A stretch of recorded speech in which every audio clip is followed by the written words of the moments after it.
have a tale. Well, there's a place I've come to know well, led by a man named Sty. He's full of stories, he is quite a guy. Sit around the campfire and hear him tell his tale. Some may be able to relate to him quite well. We're all just people looking for a place to go. Well, Sty has made one, and it is quite a show. Come meet Sty, he's quite the guy. If you're feeling lonely, come and make a friend. If you need a story, on Sty you can depend. His voice is soothing like a lullaby. Sometimes he brings a tear to my eye. Sit around the campfire and hear him tell his tale. Some may be able to relate to him quite well. We're all just people looking for a place to go. Well, Sty has made one, and it is quite a show. Come meet Sty, he's quite the guy.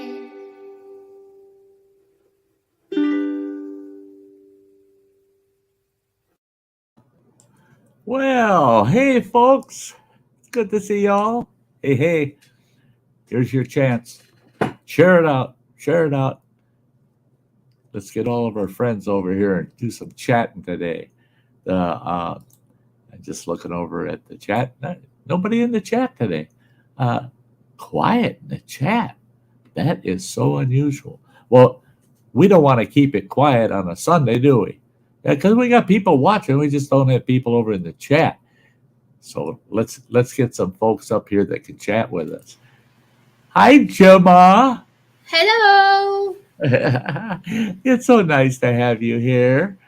Thank you for having me. You're more than welcome. And we got Running Water. Hey. Oh, there's Hey. Beaner. Say hi, Bean. Say hi, Bean. Yeah, he's being disgruntled today. Yeah. Oh, yeah. I got breakfast burritos and I didn't share them. Oh, shame on you. And then we got Samantha Lee with us. Yes. Hey, Sty. Hey, guys. Yes. How you guys doing? Hey, Samantha. Good to see you. I am liking your backdrop, your background now, because you stand out more. The background just compliments you. That's great. I like it. Appreciate that. Thanks. Yeah. I know it's a work in progress, but Yeah. it's looking Still good. got a couple things I got to do. Yeah. Yeah, it's looking good. So I see Raven the Blackbird 3. He's out there in the chat. He decided he's going to type something in the chat. Nobody else is in that chat.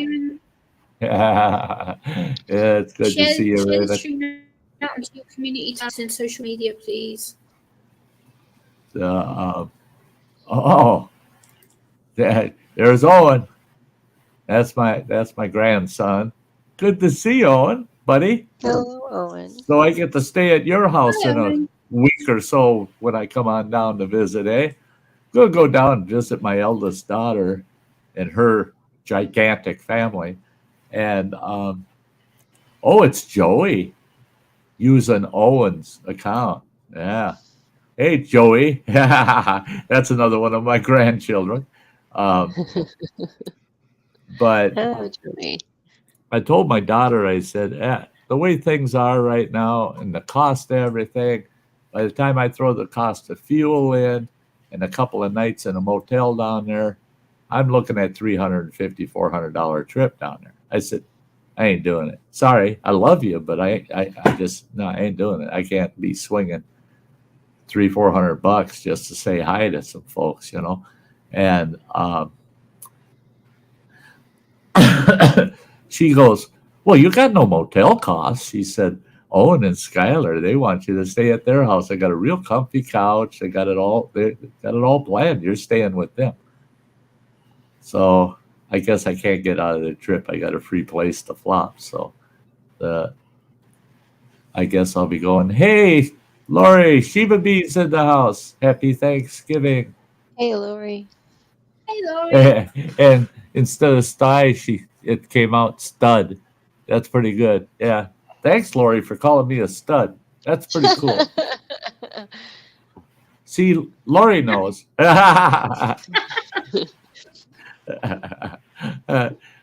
the I had a very uneventful Thanksgiving, but sometimes those aren't so bad either. You know, the Samantha, you were telling me earlier that yours was kind of a quiet Thanksgiving, also. Yes, it was. You and your Yeah. sisters. Usually we have a big family gathering, and there were a few of us there, but the more loud family members and the more active ones were absent. So it was just kind of, we all went there, ate, and left. It was just very, Mellow and yeah, chill. that's yeah. But and it's like I responded to you. You know, sometimes those simple, quiet holidays, yeah, they can be good. They can be good. We all need one once in a while, a holiday that's uneventful, and They're you don't rare, but walk away saying, "Boy, this part of the holiday was great," but when Uncle Bob started in yeah, with that, you know, and there's always that mix of joy right. and hate, joy and hate, joy and hate. That's what I always say about the holidays. It's a Yeah. good mix of joy and hate, you know. The, I had an uncle that one Christmas he goes, "I don't know what in the hell all you people have to be happy about," and he goes stomping out, and we all go, "He just proved it. We got something to be happy about. He got out of here." You know, that's Yep. it. You got to have those events sometimes, you know. But Well, I know, us kids, whenever, the family would get together, at grandma's and stuff, when you get the extended family and all that, right, we kind of had this little side pool, little betting pool going on how long before there would be an argument about Walmart. oh yeah, yeah, What? because we had Walmart employees in our family, right? But they weren't your common Walmart employees. They're management, Walmart management, right? Oh my Well, gosh. my brother and his wife were both managers at the same Walmart. He ran all of their fresh foods and meat department. He was the manager over all their food department, right? She was a general store manager over the rest of the store. He hated Walmart with a passion, other than the paycheck. And he was honest about it. He says, "Man, if it wasn't for the paycheck and the little bit of bennies I get, I wouldn't be there." He says, "I don't like buying shit from him either." You know, and his wife, on the other hand, is, "Don't say anything bad about Walmart. They have been so good to us and to me, and they are the best Walmart." Yeah, yeah. And so Running Water's not kidding. We would actually, when my brother was still alive at the time, we would make inside bets with each other about when those two would go head to head about Walmart, where you could tell she'd give him that look. "You wait till you get home. You know, you said something bad about Walmart. You know, don't do that." And so, yeah, I love that with the family, big family gatherings where it was a good crosshatch of the whole family, because we had very liberal people, we had very conservative people, and a lot of people in the middle. And that's a mix for something's going to blow up. Yeah, you just look for who's going to push what button and when's it going to start, And my poor mother, I hope we have a Christmas this year without any arguments.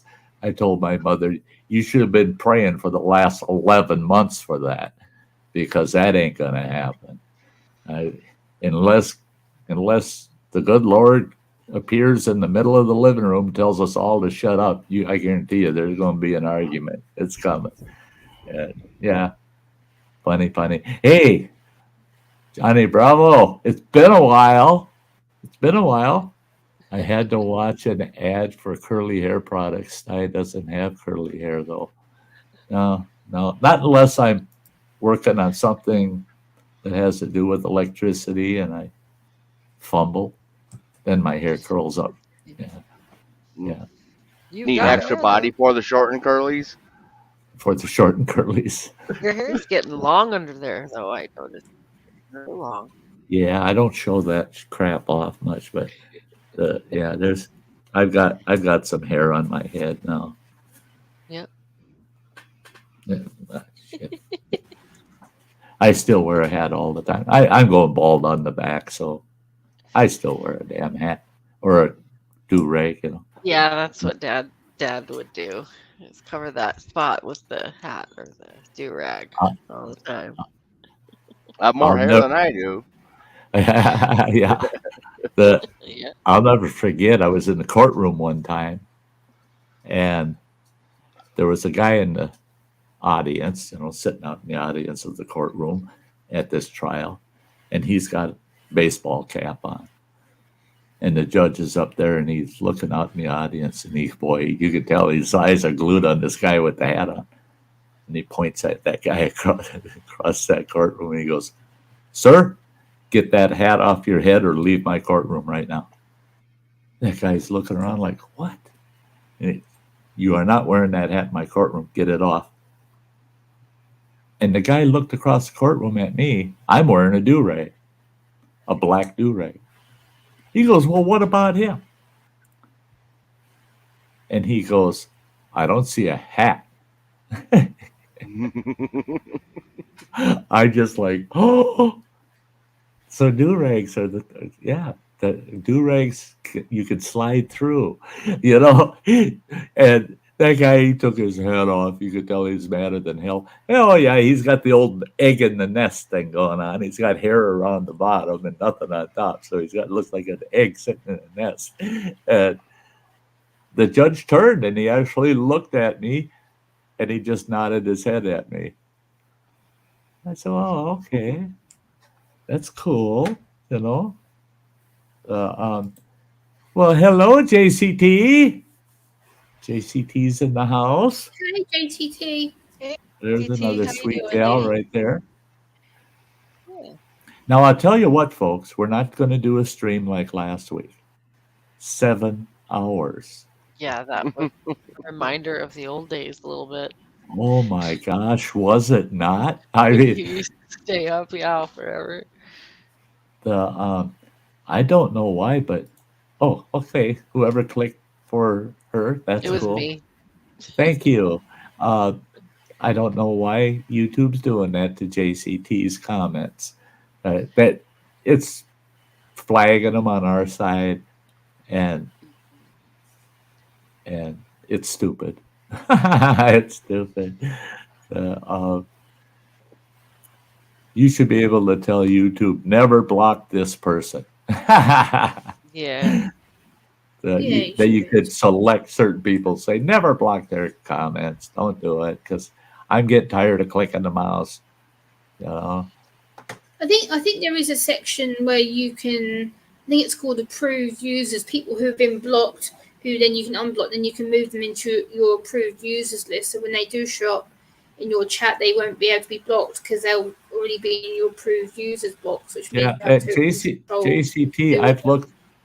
I've looked at my blocked settings, and none of the people that come to the channel are in the blocked settings. And because I was thinking, because YouTube, remember, was doing that once in a while. You'd get people that were blocked on your channel, and it's like, well, how the hell did they end up blocked? Because me and none of my mods blocked them. and you just go in, unblock them, basically reinstate them, and everything's fine. And so I was thinking the same thing there, Gemma. But no, JCT, they are definitely stupid. She says, Yeah, JCT, YouTube tend to be a bit stupid sometimes. A face swap filter. What, so I can swap my face with somebody better looking? I would, yeah, I'd do that. Yeah, this is me, really. This is really me.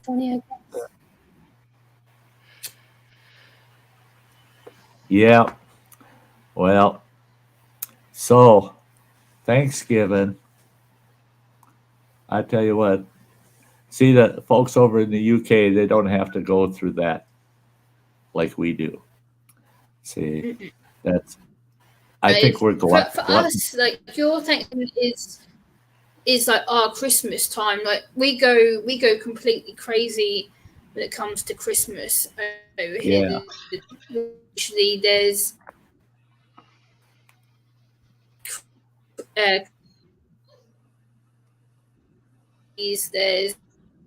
food, stuff like that.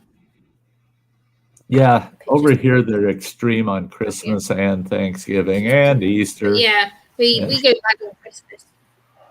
Yeah. Well, yeah, in the U.S., and any excuse to sit around, drink beer, and watch football. Well, that's it. That's it. I mean, you think about our holidays here in the U.S. Yeah, we go to the extreme on every possible holiday. The 4th of July, man, is it? It's excessive. It goes crazy. Memorial Day, Labor Day. We're crying out loud. Mother's Day and Valentine's Day. But over here, it's just too many damn holidays and too excessive. I mean, too damn excessive. Yeah, Mother's Day and Father's Day over here are quite big holidays. Over here, we tend to have days upon days of advertising and restaurants and things like that. But yeah, got to buy flowers for Mom. You got to take her out to dinner. You got. I don't have to buy my mum flowers because she happens to be allergic to a lot of flowers, so I don't have to. So it saves me the bother of actually buying any. Yeah, right. I just buy chocolates and usually a nice piece of jewelry, and that does it for me. That's something I gotta look at. I'll go to Walmart probably and look, but I gotta get myself a box of assorted chocolates. I haven't been able to eat assorted chocolates in forever. I want to sit there and pick through them suckers. Just my own selfish box. I do that all the time. I always get stuck with the one that tastes like toothpaste. Oh! Yeah. One of the ones that my nephew seems to make me eat is ones that taste like coffee, or the ones that have like the liqueur, and he's like, "Oh, Auntie Gemma, try this," and I bite into it. I'm like, "Oh, what the hell?" I used to love all the way back when I was just a little kid. Whitman's chocolates, especially the big box, that's got 2 or 3 layers in it, and it's got a roadmap as to what every chocolate in there is. You just look at the cover and it tells you what slot what is, and I know my dad probably got a kick out of it, but the rest of the family, it pissed them off. But once I could read, guess what? All the caramels are gone. Yeah, you got all these empty spots. I go in there. Mom, can I have a chocolate? Yeah, sure. Go ahead. One for me, another for me, another for me. Yeah, I grab all the caramels out. You were told you could only have one chocolate. What do you mean? Because stuff them all in your mouth right away, or take a bite out of it, so nobody can take it away from you. Oh yeah, I used to do that when I was younger, all the time. Yeah, I was in a friend of mine's house for dinner one time, and they were having fried chicken. And great big platter full of fried chicken. And there was this, and they were chicken quarters. They had taken the chickens and just cut them into quarters. So you had the hind quarter, so you had the thigh and the leg and the drumstick all in one piece, and you got the breast with the wing on it. Well, this one guy, there was one hind quarter left, and he grabbed that, and his brother's across the table with his fork. He said, "Drop it. That's mine." He goes, "No, I want that thigh." He goes, "No, you don't get it. That's mine." And he goes, "I don't want the breast." He goes, "You're getting the breast. I'm getting that thigh." He looks him right in the eyes, takes a bite out of it, and puts it back on the platter and grabs the breast and puts it on his plate. He says, "There, you get the thigh now." Yeah, guess who ended up with the thigh? He got it. Hey, Peppers! Great to see ya. Hi, Peppers. Yeah, awesome. The yeah.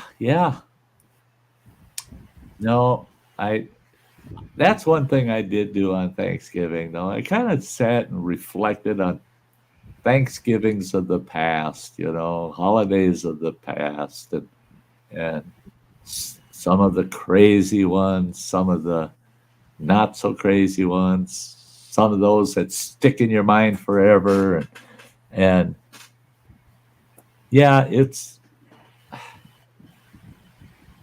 I think the holidays are important, but you shouldn't get so into the holiday that you lose touch to really what's the purpose of having that holiday. And most of those holidays, the true purpose behind it is family, getting family together, family and friends, and enjoying each other's company. JCT. The UK is about to introduce 2 more new bank holidays here. We've just been told that the Queen's birthday every year before she passed away will be a bank holiday, and now with the King's coronation next year in June, that will be a bank holiday, and his birthday every year will be a bank holiday. So now we have 2 new ones. Man, I hate bank holidays. It's just annoying. It messed me up. My PlayStation annual subscription came due. Guess when? Thanksgiving Day. Oh. They tried to process my payment. Well, it kicked it back. It was a bank holiday. They wouldn't take it. Yeah. So PlayStation just automatically shuts me down. You didn't pay. We tried to run your payment through your bank and it didn't process, so you're shut down. Well, then I didn't realize I was shut down until Saturday morning. So I said, well, I'll do it now. Oh, it doesn't do with the transactions over the weekend, Saturdays and Sundays. So it came back. It came back yesterday afternoon that, no, it didn't process. So, no, you're still shut down. Pissed me off. So I jump in my truck, I run out to Walmart, and I buy a PlayStation card, run back home, scratch the number off in the back, type it in. Oh, you're reactivated. Bastards made me drive all the way to Walmart back just so I could get back to my PlayStation stuff. Oh, that pissed me off. But it worked out to my benefit because they shut me down. They shut me down during their Black Friday special, which ends tomorrow, I think. And yeah, I think it's midnight tonight. Midnight tonight's the end of it. I got my usual $60 subscription for $44. So they were trying to charge me $60 and wouldn't take it. So I went to Walmart and I got a card for $50 and I went in and entered it. And because I no longer had a subscription and it's a Black Friday sale, I got it for $44. So I said, well, fine. You guys messed with me. I messed with you. That I feel good about that. Yeah. I got my 2 cents worth. I like that at JCT says I just had vanilla cupcakes with crushed candy cane. Well, that sounds pretty dang Oh, good. that sounds yummy. The I'm taking the day off as far as food's concerned. I'm just nibbling today. I'm not going to get nowhere near the calories I'm supposed to get every day. Nowhere near that today. And I feel good. I feel good. I've been getting 3,000 plus calories every day for the last 3 weeks. And I tried to take a vacation last Sunday. I mentioned it on that stream. And I wanted to get my 3,000 calories that day, and I told everybody on the stream that 7 hours. 7 hours on here without eating, it ain't happening. Last Sunday night, 3,400 calories by the time I went to bed. Oh, man, did I Wow. pig out after the stream. It was ridiculous. Yeah, I was I guess. eating as fast as my digestive system would run it through. I'm putting it in. And just keeping it packed right till I went to bed. And then, no kidding, Monday, I didn't even wake up until 9 o'clock in the morning. My body said, don't wake up. We're busy digesting all this food. Yeah. So here I am. I'm eating. Does anybody like fig Newtons? I don't like fig Newtons. I'll eat them, but I don't. They're not a favorite. But these strawberry Newtons, they're to die for. Strawberry ones are really good. And two of these Yeah, is Michael's 100. trying to make me Just know. 2 of these little cookies is 120 calories. So, yeah, it's not as if I'm not getting calories today. Don't mind me while I eat in front of you. My gran used to make me eat them. She's put them on her dinner table. She's like, "These are good for you." No, yuck.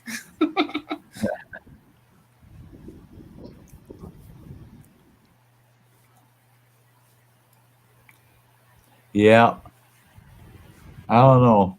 I was showing these guys earlier, but this is my front yard now. Last week I showed it to you, and it was snow covered. Look at it now. Now you see Wow. that house off in the background? There's a house off to the right of the truck. Mhm. That house, way off to the right, that's a garage. Straight on is a house with an attached garage. That attached garage, they've got one of those outdoor projectors, and that whole back of that garage lights up with Christmas lights, and they're all moving, and so that whole corner back there is all lit up. I am impressed with what they got going on over there. I look out the window and I go, I was gonna spend a few bucks and hang some Christmas lights out here on our porch. We got a perfect porch for Christmas lights. They're all lit up over there. No, nobody will be looking at us. They're gonna be looking at them. So yeah, but I was surprised. Last night, I jumped in the truck and just took a ride. Holy God, is our town lit up. Okay. With the high cost of inflation, energy costs, everything, fuel costs, everything going through the roof. And this town is all lit up. Christmas lights everywhere. I mean, people.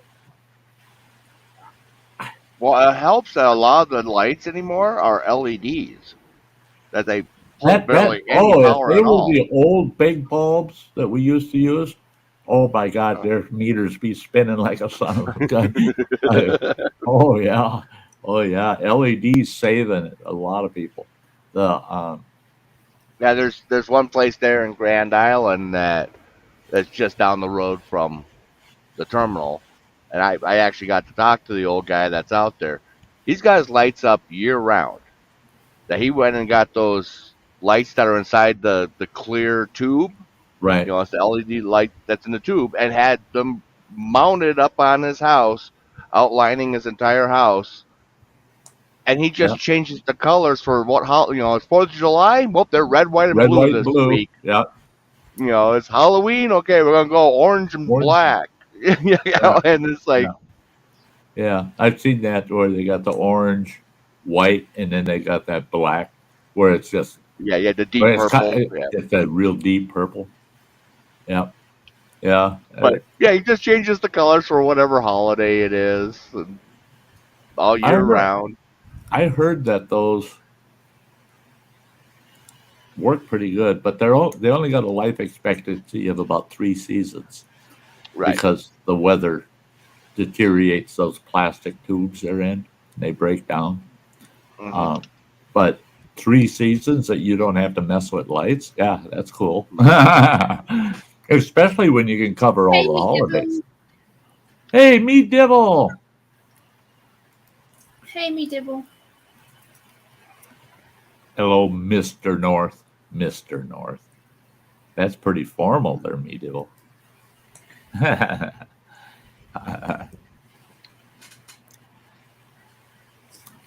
Yeah, a heck of a electric bill. You're right, Sheba. I'm going to my mum's Christmas Day morning for the big dinner, and then I go to my sister's in the evening. Cause usually I go to my dad's, but my dad's going away on holiday, so I'm spending the Christmas night with my sister. And then the following week, which will be New Year's, I'll be in hospital having my wrist surgery done. So I'll Yeah, be spending New Year's recovering. yeah. Which, why not? Yep.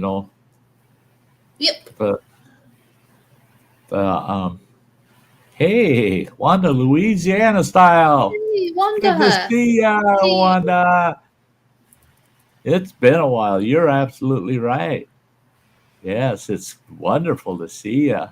Good to see you, Wanda. Yeah, this Christmas is just running water, and nothing Aw. planned. We're not going to plan nothing. I think we'll spend Christmas Eve and Christmas Day eating Christmassy kind of food stuff, that we just have for ourselves and play PlayStation. I don't know if you guys in the US have this. I don't know if it's just a British thing from what we do, but Christmas Eve over here, a lot of the British people, mostly kids, but young adults as well, we have what we call Christmas Eve boxes, and we're allowed to have one present before Christmas Day. It's a tradition. Everyone gets one present they can open. When Christmas Eve hits, you're allowed one gift. I don't know if you guys do that over in the States, but we do it here. See, over here at the States, a lot of people do what you're talking about. And that's the English. That's the English influence in the U.S. Okay. You got to keep in mind that a pretty fair portion of our population are English descents. They came from England, but then you have families, no ifs, ands, or buts. You don't even see a gift under the tree until Christmas morning. The parents got to stay up all night and beat their kids to bed. Get them all to go to sleep, and then they haul all that crap out, put it under the tree, and hang the stockings, all that, and blah blah blah, because they get nothing till Christmas morning. Then you have families like mine. Traditionally, it's well before I found out that my father's family did it this way, which was unusual, because the Germans are really strict about, you don't get nothing the night before, you get it in the morning. You get it Christmas Day. My mother's side of the family, they practice it just like we did. Christmas Eve, you open all your gifts. Christmas Eve. You have a big Christmas dinner earlier in the afternoon. And then after the sun sets, the dishes are done, everybody's just kicking back, relaxing. Then you open all the gifts. And Christmas morning, anything you find under the tree or in your stocking came from Santa, you know. And so my family, if you didn't open gifts on Christmas Eve, you'd have people getting really bent out of shape. That no, we got to do that on Christmas Eve. Hey, real Robert Rockwell, great to see ya. But yeah, see, Raven, they used to open gifts on Christmas Eve. Yeah. It's become more of a tradition in the last few years, especially with some most people I know. We get Christmas Eve boxes that are decorated for us, and that one box has one gift that you get to pick that you want to open before Christmas Day, and then we have one gift in the box. There's nothing wrong with that. No, we've done it for a few years now. Yeah.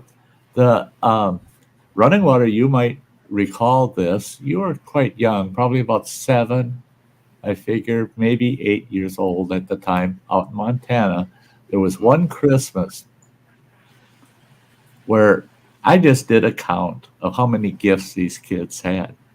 And we had it figured out pretty good. I don't know why it worked out. Those kids all had the same number of gifts. I mean, they were getting gifts from other people and us. It all added up to the same number of gifts. And we always opened them Christmas Eve, right?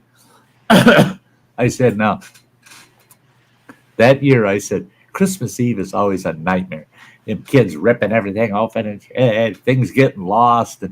And then you're digging through the garbage, through all the papers and stuff to try to find that one little piece from some kid's toy that got lost. And I said, let's try to avoid that this year. So we had the kids open one gift every day for 12 days before Christmas. And so Christmas Eve, they only had about 3 or 4 gifts under the tree, each of them. And then they opened all of those on Christmas Eve, but it wasn't near as many because they got to open one each day for the 12 days before Christmas. So that was kind of fun. Now, there's some people that they're not interested in the gifts. They're interested in the decorations on the Christmas tree. We decorated a tree out in Montana one year. The whole tree, all the decorations were all edible. We had these big round candy wreaths that we made in these little tins, and those were hung on the tree. And we had, of course, all the garland was popcorn and cranberries and stuff. All of the Christmas balls hanging on the tree were all foil, brightly colored foil covered hollow chocolate balls, right? All different sizes. And we bought dozens of them. And that tree was beautiful. We were so proud of that tree. And the tree was up for a couple of weeks before Christmas. Getting closer to Christmas, I said to the wife, I said, I don't know why, but the tree's looking kind of naked. She goes, what do you mean? I said, well, look at it. And she's looking at it. She goes, you're right. I said, something's missing. Then the light came on. I go, some of the balls are missing. I know they are. In fact, quite a few of them are missing. Well, we started to search the house. Running Water's bed in his bedroom. I lifted the mattress up, and there's about 40 of them damn tinfoil wrappers under his mattress. That little shit was in there helping himself to the candy off that damn tree for about 2 weeks, and we weren't wise to it. But he seemed pretty happy for that 2 weeks. He wasn't happy when we figured it out and found out, you little chocolate thief. And he goes, what? You know, they were there. What? You know. Well, it's Christmas. So what? So we just told him, guess what? for every two the other kids get, you get one. You got you got yours on credit, buddy. And so it all turned out fine, but it was quite the mystery for a while that where did all the chocolate balls go? And we found the wrappers. We found them under running waters. It was pretty funny though. His sisters and his brother were like, "Oh, you'd think you committed murder or something." Oh. Well, how are you going to punish him? I remember. I haven't seen a law about candy eaters. How do you punish a candy eater? I mean, Well, Yeah. and see, the issue was is they didn't set down the law saying, yeah, don't eat that candy on the tree see, that's it. preemptively. That's it. And I remember him using that argument. Well, you never told us we couldn't eat that candy. We shouldn't have had to tell you, but yeah, you're right. Shouldn't have had to tell you, but yeah. Yeah, maybe when I was younger, I was around my grandma's and she used to always decorate her tree with chocolate candies for us grandchildren. I remember one time I went there and she's like, whatever you do, you can only have one chocolate each to each of the grandchildren shrimp because I need to restock the tree. I was like, oh yeah, I'll just have one. And it's like half an hour later, I was like, I'll just sneak another one. I'll go to the tree, get another one. And then my cousins were like, that's not fair. Gemma's just had another one. We're only allowed to have one each. And then my grandma was like, right, I'll teach her a lesson. So my grandma literally put all melted chocolate over my hand. She went, how does that feel, Gemma, not being able to touch anything? And literally all my hands were sticky for hours. It was horrible. I would have been sitting there. You're right, Grandma. It's terrible. Mm-hmm. Yeah, my hands were literally dripping with chocolate. I don't think I'll do it again. They did teach me the way of respecting people, and I was like, she's like, you won't be greedy now, will you? I was like, okay, I think I've learned my lesson. Yeah. Well, Grandma, it was good while it lasted. But I won't do it again. Yeah, totally. Oh, I tell you what, we did a Christmas. We were living up here in northern Wisconsin. We went down to Minneapolis to my mother's place for Christmas one year. And our house, we didn't expect to go. My sister and her husband, they called us and said, hey, we got family from Texas coming up to Mom's for Christmas. The whole family is going to be there, except for you guys. We'll come up and pick you up and bring you down.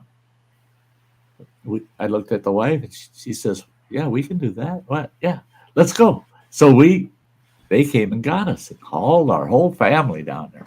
Okay. Well, our house is totally decked out for Christmas. We got the big, beautiful Christmas tree, everything. And we took off. And we put down food for the cats. We had 2 cats. Put down food for the cats. And that'll last until we get back home. About 5 days later, when we got home, oh, talk about hell.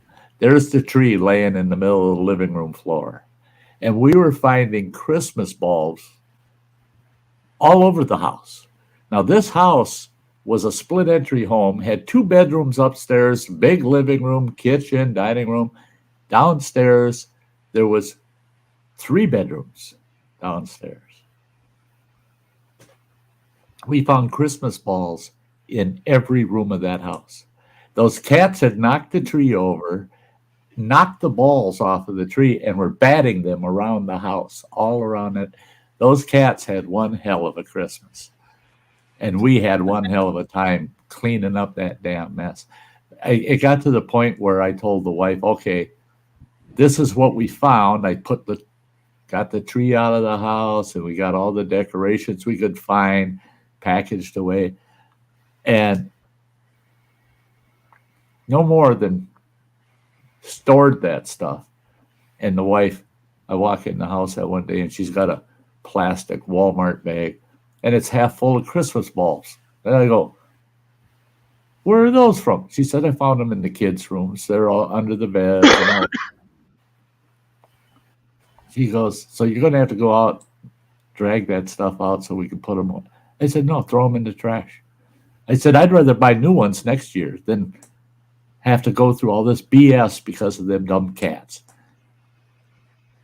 She says, well, she said, you know, it'd be a shame if we can't have decorations for Christmas. I said, oh, we'll have decorations, all right. I'll get rid of the cats.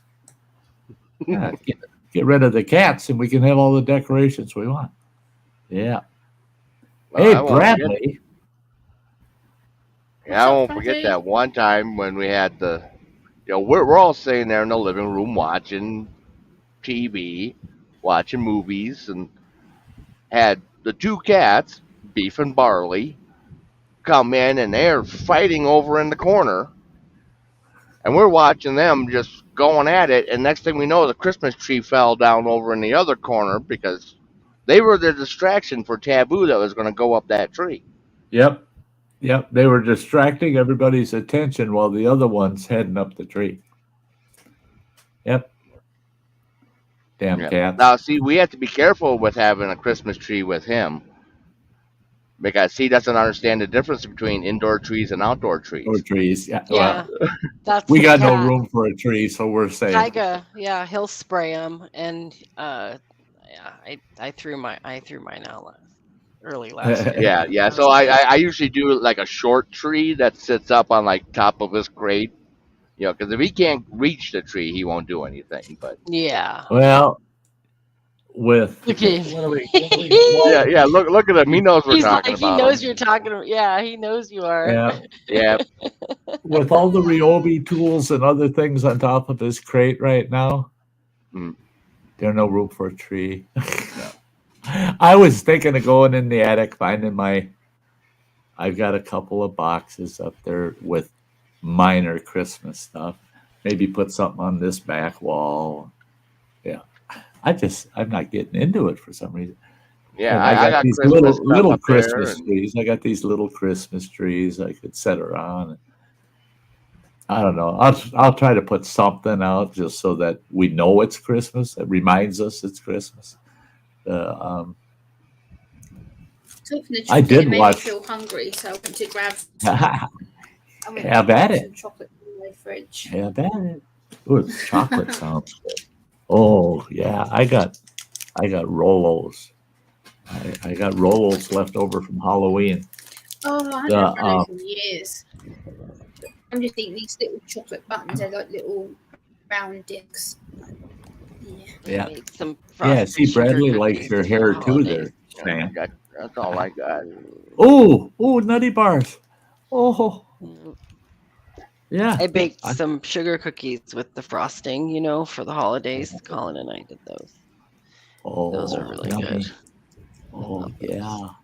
My sister has a sugar cookie recipe. And I believe that she uses sour cream in it too. And that recipe, the cookies end up pretty thick and they're soft. They're soft cookies. They're not crispy cookies. They're soft. And yeah. Sam, you're just driving me nuts now.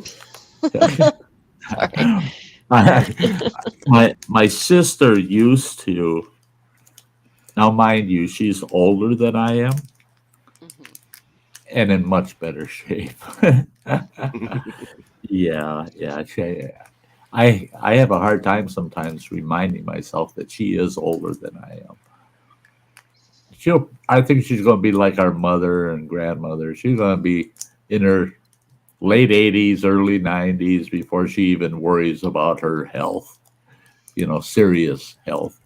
But she used to spoil her baby brother. I mean, for 60 years. But every Christmas, she would send me this box that had all of anything she made for Christmas. And it was a huge variety, usually 12 to 14 different types of snacks, Christmas snacks, different kinds of cookies, and the chocolate covered the milk chocolate and the white chocolate pretzels, and oh yeah, and she'd send me that package because she knew I lived alone. So she did that for years.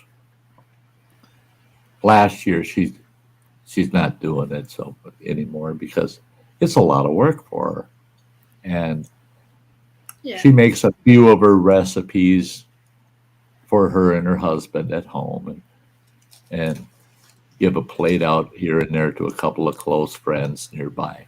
Otherwise, she's not doing the big stuff anymore. But that was the hardest part of last Christmas is I didn't have her cookie assortment. Because for me on Christmas Eve and Christmas Day, I'd sit there with all that stuff she sent me, and I'd have a plate just covered with a couple of each, and just there nibble that shit all day long. And to me, every item on that plate and every taste was a memory. I mean, they were all old family cookie and candy recipes that her and I experienced for 60 years. And yeah, oh, I'd kill for all of that right now. And popcorn balls. Oh, the homemade popcorn balls. Oh, they're always nice and soft and pull apart good. Oh. So often the popcorn, you get popcorn balls and they're just hard. But That's it is you gotta making popcorn balls, homemade popcorn balls is yeah, try to decorate all them trees, eh? That makes me think. I tell you that was cool. I loved it too. Okay. One of the Native American tribes I worked for, we had bought these huge expanses of land to add to the size of the reservation. What it was doing was actually buying land back that used to be part of the reservation, but they were held by private individual tribal members, and they would sell their land off. Over the years, they'd sell that land off. Well, the tribe wanted that land back, and I helped them do a bond issue. It was quite a big bond issue because the bond issue was $4.5 million because we bought back 14,000 acres. Well, then they got that land back, and there was a portion of it. They said, we're going to allocate that to certain tribal families and break it off into 80-acre pieces. But mind you, this land, 99% of it, you couldn't even there was no roads. I mean, this is vast, barren land out there. Going down these old Forest Service roads, right? Well, there was one piece of land. You drive down that one road, and you look between Thanksgiving and New Year's. If you go down that road at night, you'll see this glow in the woods, and you get up and you look way the hell back in them woods. There's a big blue spruce tree, and it's all lit up. It's a Christmas tree. It's standing in the middle of this forest. And there ain't you can't see a house anywhere. Anywhere. The family that got that piece of property lived 3/4 of a mile away from where that tree is. He went out there. He's a contractor. He does construction work. He went out there and buried conduit in the ground for that 3/4 of a mile from his home all the way out to where that tree was. Ran the wire all the way through there and has an electric post out there so he can plug that tree in every Christmas out in the middle of frickin' nowhere. You see that tree and you look all over. You can't see lights or anything. No power poles, nothing. It's like, how in the hell can that tree be lit up? And it's so far back into the property that you're going, I ain't going to walk through snow up to my ass to go find out how that thing's powered. you just look at it and you never see the ground disturbed, the snow disturbed. Nobody goes out there. He doesn't go out there. He turns that tree on at his house. He turns it on at 4 o'clock in the afternoon and he shuts it off at 6 o'clock in the morning. Had that whole tribe scratching their heads. Crying out loud. Does Santa Claus have a second home on our reservation? I mean, God almighty, there's a Christmas tree way the hell out there in the Barrens. And it's all lit up. And people would say, no, that's bullshit. Yeah, you're just pulling my leg.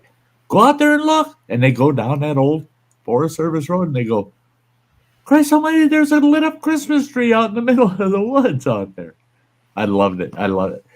That guy, he lifted more spirits, I think, than most other people would. I mean, because people were just amazed by the fact that that tree existed and it was out there.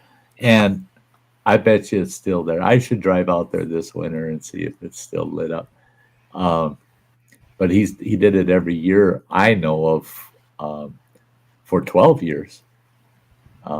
It's been out there lit up. 12 Christmases that tree's been out there lit up. I talked to the guy and he said that the guy said he'll turn the switch on and then he uses his ATV to get all the way out to where that tree is. And he says, and then he can check it out and see which, if he's got any strings of lights that need to be replaced and stuff, and he fixes it. And then he says, it's good for the season. His normal routine, 4 o'clock in the afternoon, him or his wife flick the switch. 6 o'clock in the morning, he said, when he's getting ready to head out to work, shut it off. So, yeah, I thought that was pretty cool that 14 hours a day. One of our local musicians, celebrities, did that recently for one of our Christmas trees here in my hometown. He's fairly local, and this year he decided to donate the cost of the Christmas tree, and basically he's paid for all the lighting to keep it up until January. So our council doesn't have to worry about it. So he's paid for out of pocket. Oh wow! Well, that's pretty good of him. Yeah, it's pretty impressive. And he also gave away one of his guitars to a boy with cerebral palsy. He did a concert a couple of weeks ago and gave a boy a brand new electric guitar. I was like, what? It's mega money. Yeah, that's pretty sweet. That's pretty sweet. Yeah, he's a really good guy, actually. Christmas is one thing that all the other holidays, of all the holidays, Christmas and the 4th of July were the two that I always went way out on. I always, told many times I overdid it. The only thing I never overdid was decorate the outside of my house. I might put some pine bough garland down the rail to the front yard or whatever, and then I'd put maybe some lights in a window or two in the house, but never did the whole outside of the house with stuff. But the inside, the minute you walked into the house, man, oh man, you thought you were at Santa's workshop, boy. Yeah, everything was Christmas. We just tried to go all out all the time. Yeah, my grandma was a big Christmas person. It's kind of weird because she used to always go complete crazy. She would have a Christmas tree in her lounge, in her hallway, another one in her bedroom, and she'd decorate her bungalow so much Christmas stuff. The children used to go absolute berserk. We go in there, it's like, whoa, what is all this? Christmas everywhere. Yeah. That, it's kind of fun. It's kind of fun to just the atmosphere it creates, Yeah, oh yeah. It used to be mega fun. We used to go around with little like quiz sheets. She'd do a quiz for us. She said, right, you've got 10 minutes to find what I've hidden in the bungalow, and we used to have to go in every single room, and she'd hidden Christmas questions, or it'd be a chocolate bar or something small for us to go and find. She'd like, 10 minutes, and she'd be looking at her watch to make sure that all the grandkids had found that it was in the 10-minute deadline. It was quite fun. I used to, one Easter I had both my daughters bring their kids, and big Easter dinner and everything, and then we had Easter egg hunt. Well, we use those plastic eggs, stuff them full of candy, but I took about a dozen of those eggs, and I'd stick anywhere from a $10 or $5 or $10 bill in them, and one egg had a $50 bill in it. And the first kid to find an egg with money in it picked it up, and this one's awful light. And I laughed and I yelled at the kid. I said, "Open it, take a look at it." She popped it open and she pulls $1 out. She goes, "There's $1 in this egg." She says, "That's awesome." And boy, she just went nosediving into the bushes and everything. She's going to find some more money eggs, right? Well, those kids went crazy. And I won't identify which kid it was, but one of the grandkids, that little bugger, I mean, he was knocking over his siblings and his cousins. They'd see an egg and they'd be going for it, and I watched him, and he'd tackle him just like he's playing football and grab that egg. All said and done, they all got these huge baskets to collect their eggs, because I put out, I don't remember, it's like 250 eggs for these kids. It was insane. And they got these huge baskets for their eggs, but all of them, they got just a few in their baskets, except that one bully kid. His basket's full. So I lined them all up and I said, to keep everything fair, I said, and I watched you guys through this whole thing. I said, you, buddy, you were mean and nasty the way you were getting your eggs. You would let the others find them. Then you'd go and steal that egg out from under them before they had a chance to get their hand on it. I said, that was not nice. You should have looked for the eggs yourself. And he goes, it doesn't matter how I got them. I said, oh, yes, it does, because I'm the Easter Bunny and I'm setting the rules. I said, set your basket down. He set it down, and I lined up all the rest of my grandkids. I said, each of you take 2 eggs out of that basket. Oh, he was pissed that I let him. And they each took 2 eggs out of his basket. And he said, I don't think that's fair. I said, well, you weren't being fair while everybody was collecting them. So it came back to you. It wasn't fair, was it, that you lost half your eggs because you were cheating them at the front end? You got cheated on the back end. He goes, well, I still don't think that was fair. I said, just open your eggs up and see what you got and see if you're still unhappy. Guess what? He got the $50 egg. He got the $50 egg. And hey there, grilling and chilling with Mojo. Mojo. Sorry, sick, Mojo. Sick in bed. It sucks. Yeah, he wasn't feeling good yesterday. A lot of people are getting sick right now. Jeez. Yeah. He at the end of his stream yesterday, he said he's gonna go lay down for a while. I thought, you better, man. He needs to take care of himself. It's good to see you, Chuck. That's funny, Sam. I'd stop myself from saying that. What's up, Chuck? Well, that's when you eat too much and you puke. Oh, that's what up, Chuck is. Okay. What's up, Chuck? Yeah. Be roaming around here today, but I'll be listening. There, good. Yeah, it's good to see you, Chuck. Yeah. What's up, Chuck?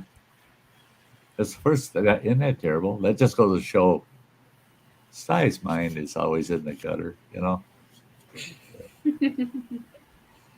I hear I something think as us British simple as people that. often say that ourselves, that our minds are in the gutter or our minds are in the ditch, one of the two. Yeah. I've been told many a times over the years to get my mind out of the gutter. Oh, I remember one time when I was younger, I accidentally cursed in front of my grandmother. She detested swearing with a passion. And I remember I was angry about something. And she goes, "What did you just say, Gemma?" I was like, "Oh, I'm in trouble." And she goes, "Let that be the first and last time I ever hear you curse in front of me." I was like, "Oops."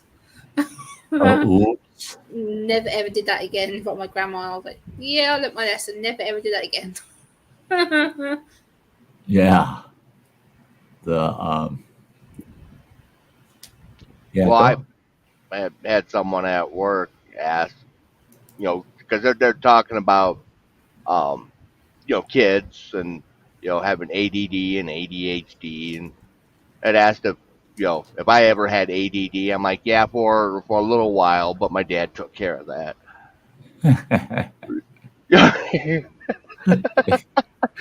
Yeah, he cured me of that. Um, it's just like I pay attention now. Yeah. Yeah. That's one thing I watch. I watched National Lampoon's Christmas Vacation the other day, and I watched A Christmas Story. I got to watch that a couple times every holiday season. But the Christmas Story, it's still the best scene in that is when the kid's out there helping his dad change the tire on the car, and he's holding the hubcap with all the lug nuts, and his dad hits the hubcap, and it goes flying, and all those lug nuts go flying. And that kid, well, they dubbed it in that he said, "Oh, fudge." But no, he said, "Oh, fuck." And how that played out, and he gets in the car and he whispers to his wife what that kid said. "Oh, Ralphie, you're dead." I've been there. I've been there. That I love that. I That poor love neighbor that. kid. I love that movie because those things really happen. they, I know they had everything in that movie I've seen happen um, in my lifetime. Yeah, My favorite Christmas film was Home Alone. I love that film with passion. that's on my list. I got to watch Home Alone 1 and 2. I don't like the Can't other ones. decide which one I Yeah, like Every, better, is the first or the second. I really can't yeah, decide between the two. I really liked the first, but the second, that one was more heartwarming. You know, Mhm. I liked the second one because it had more of a, I don't know, more of a message to it. You There's know, more of a yeah. backstory too with the second, because the right? first movie, so you're more connected to it as well, to the Yeah, the story. UK So loves Home Alone. We tend to go nuts for that film yeah, for some reason. It's like every Christmas and build up to Christmas, it's like Home Alone gets advertised so many times. It's like Home Alone's going to be on this day, it's going to be on this day, and as soon as you hear the theme, it's like, oh, Home Alone's coming on. Yeah. Yeah. My favorite Christmas movie is Die Hard. Yeah. He's going to get in the Die Hard argument, right? is that true, Cheesehead Chris? Really? Cheesehead. They're coming with an adult Yeah, version. there's a It's new. out. Yeah, Yeah. it's out. It's yeah. Where Ralphie's an adult now. Yeah. Yeah. Yeah. With the And original I Ralphie? watched, Oh wow. yeah. Hmm. Yeah. I watched the trailer and I think it'll be okay. Yeah, it's worth a I don't think I'm try. going to be thrilled Yeah. about it, but I think it'll be okay. I got to My watch that. cheese. That's on my watch list too. They've had some actors come out of the woodwork lately and do some real cheese Yeah, as long as movies. they Like, don't I'm go. telling you. Yeah, yeah, as long as they don't go too woke on it, it should be all Yeah. right. Yeah. That's what they're ruining. They're ruining a lot of good traditional type movie making process with the wokeness. Yeah, trying to hit Uh, all the check box is, Yep. taking away Yeah. the charm of the movie by trying to plug in all this These fucking woke messages and stuff. shit. Yeah. The the Hey, Owen. Owen, is that actually you, or is it still Joey? Because Joey was using your account earlier. Yeah, we're all doing pretty good today. We got a nice panel today. Yeah. The Raven, yeah, Die Hard was pretty good. I don't like the I tell you what, movies. I didn't see it yet. I've watched Die Hard too many times. I don't want to admit how many times I watched it. Yeah, it is Owen. That's cool. That's cool. Great to see you, buddy. Your mother tells me I get to stay at your house when I come down to visit. Is that right? I should have talked to you personally. She said you got a comfy couch. She says that they'd be more than happy to have Grandpa come and stay with them. I hope that's true. As long as I got somewhere to plug my CPAP machine in so I can breathe at night. Otherwise, you'll hear me choking to death out there. Yeah.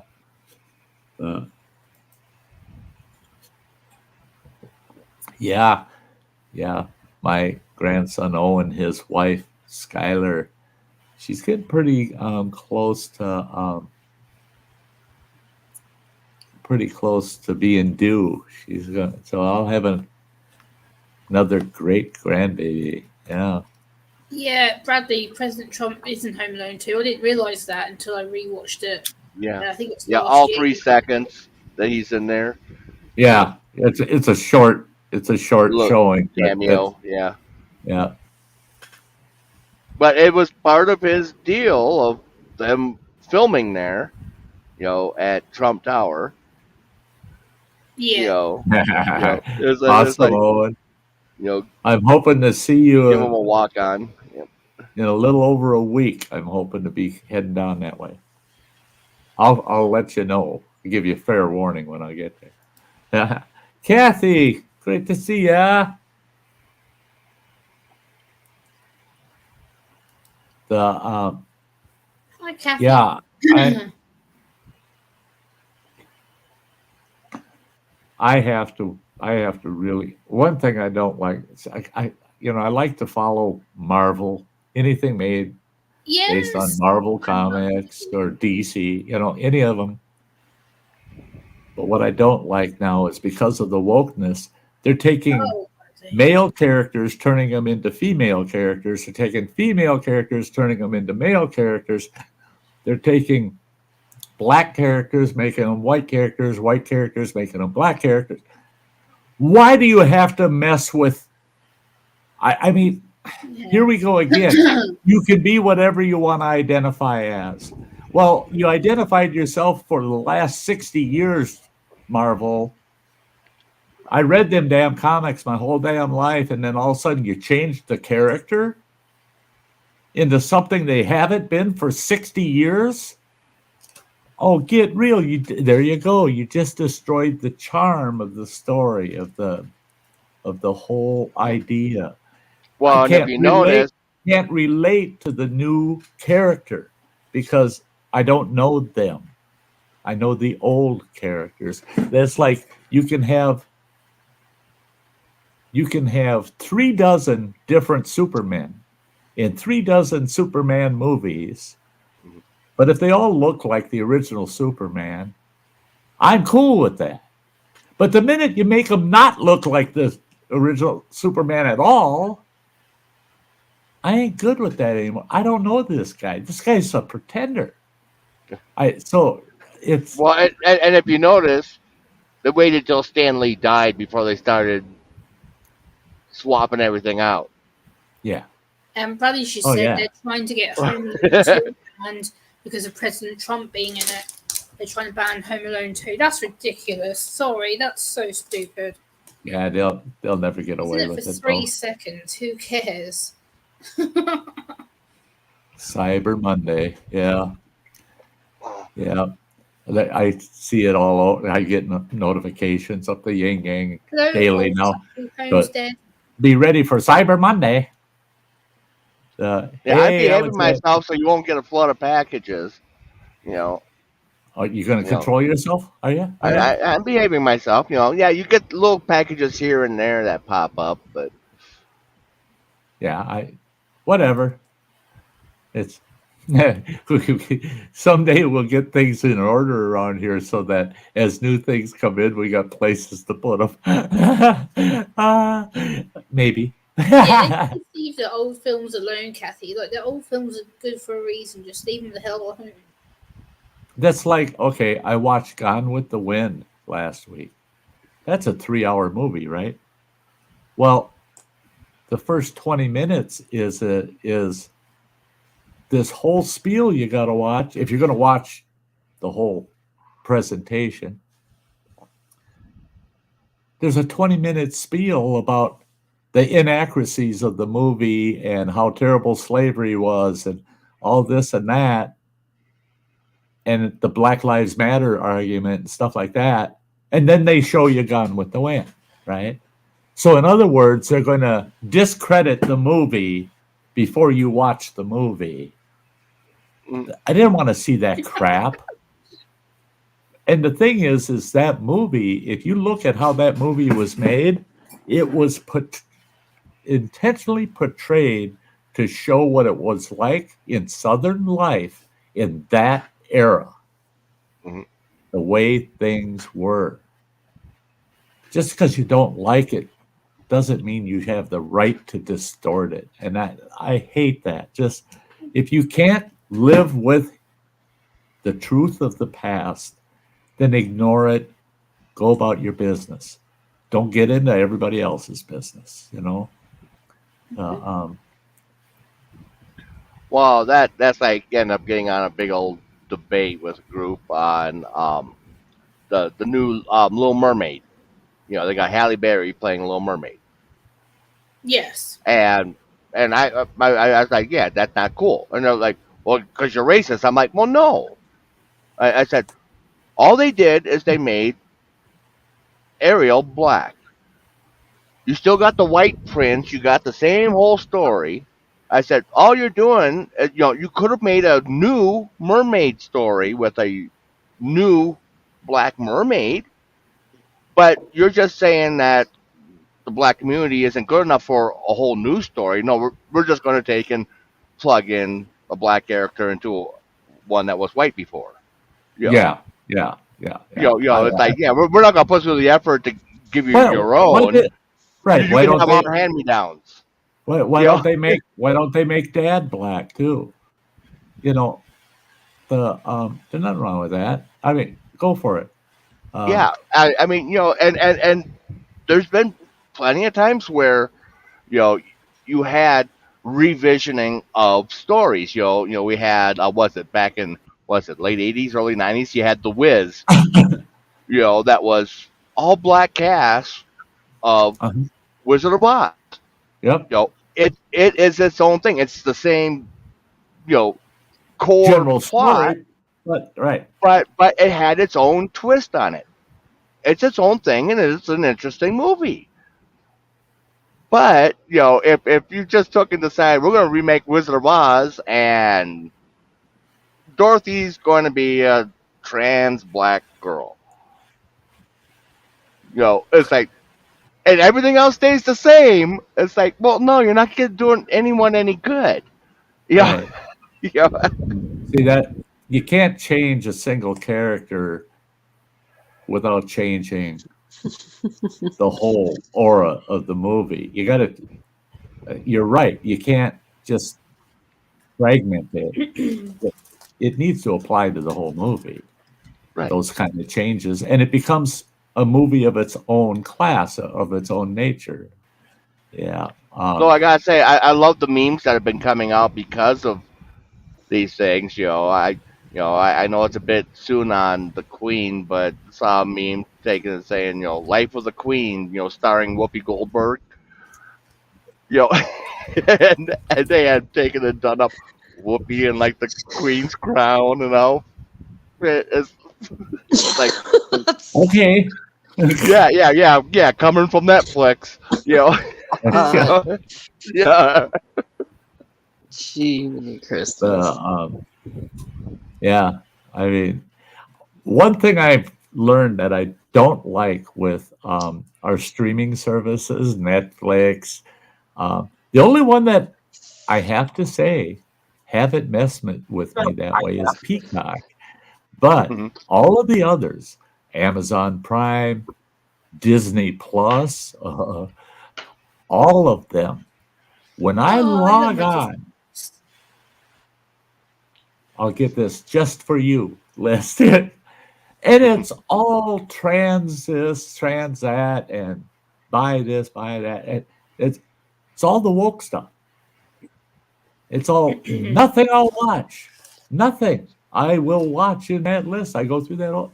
There wasn't anything I want to watch. And I start looking down, and each category slowly gets more into some real kind of enjoyable plots and storyline. But I got to scroll down the screen about 3, 4 times, and then it says your watch list. Wait a minute. I create that watch list because those are the most important ones for me. Why isn't that at the top? Instead, you're trying to sell me on stuff I don't want to watch. There's no settings in there to tell them, don't show me that crap. You can't tell them, I don't want to see that crap. So you log in. First thing I do is I go to movies, and then I'll pick the genre I want to watch, and then I'll look for movies. I don't like having to stumble through that crap because their algorithm knows damn well what I like to watch, you know. So I'm frustrated with our streaming services, what they've been up to, you know. Oh yeah. You got all that shit about being thrown in there. Yeah. I mean, oh, Kathy Bates, that would not be appropriate, you know. But with our discussion today, it would be. You know what I mean? It would be. It's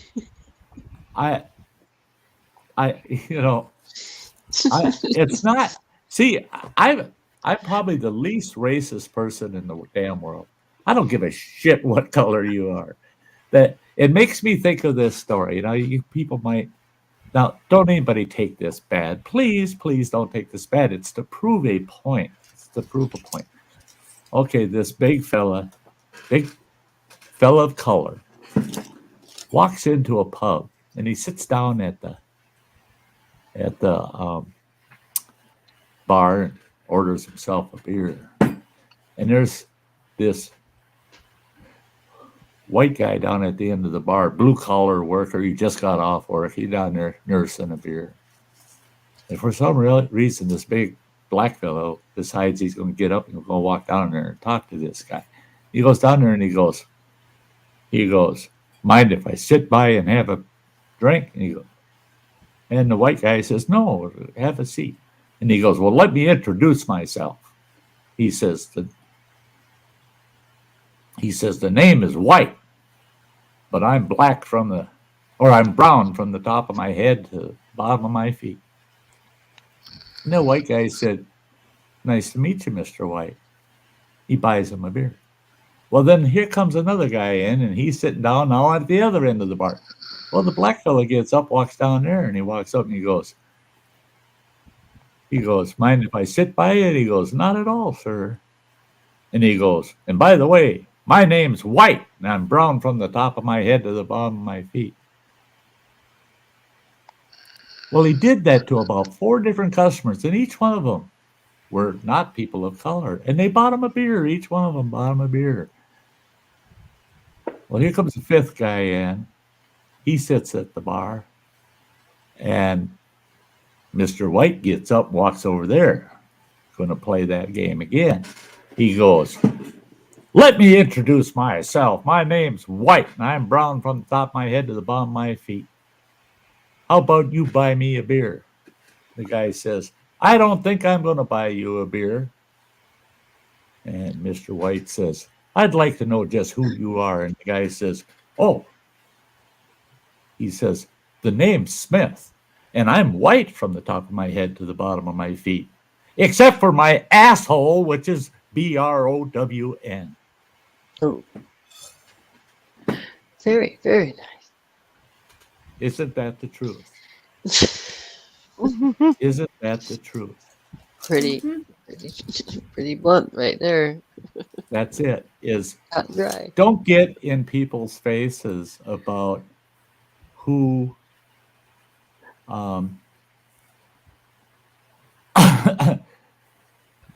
who's better than others or who's less than somebody else.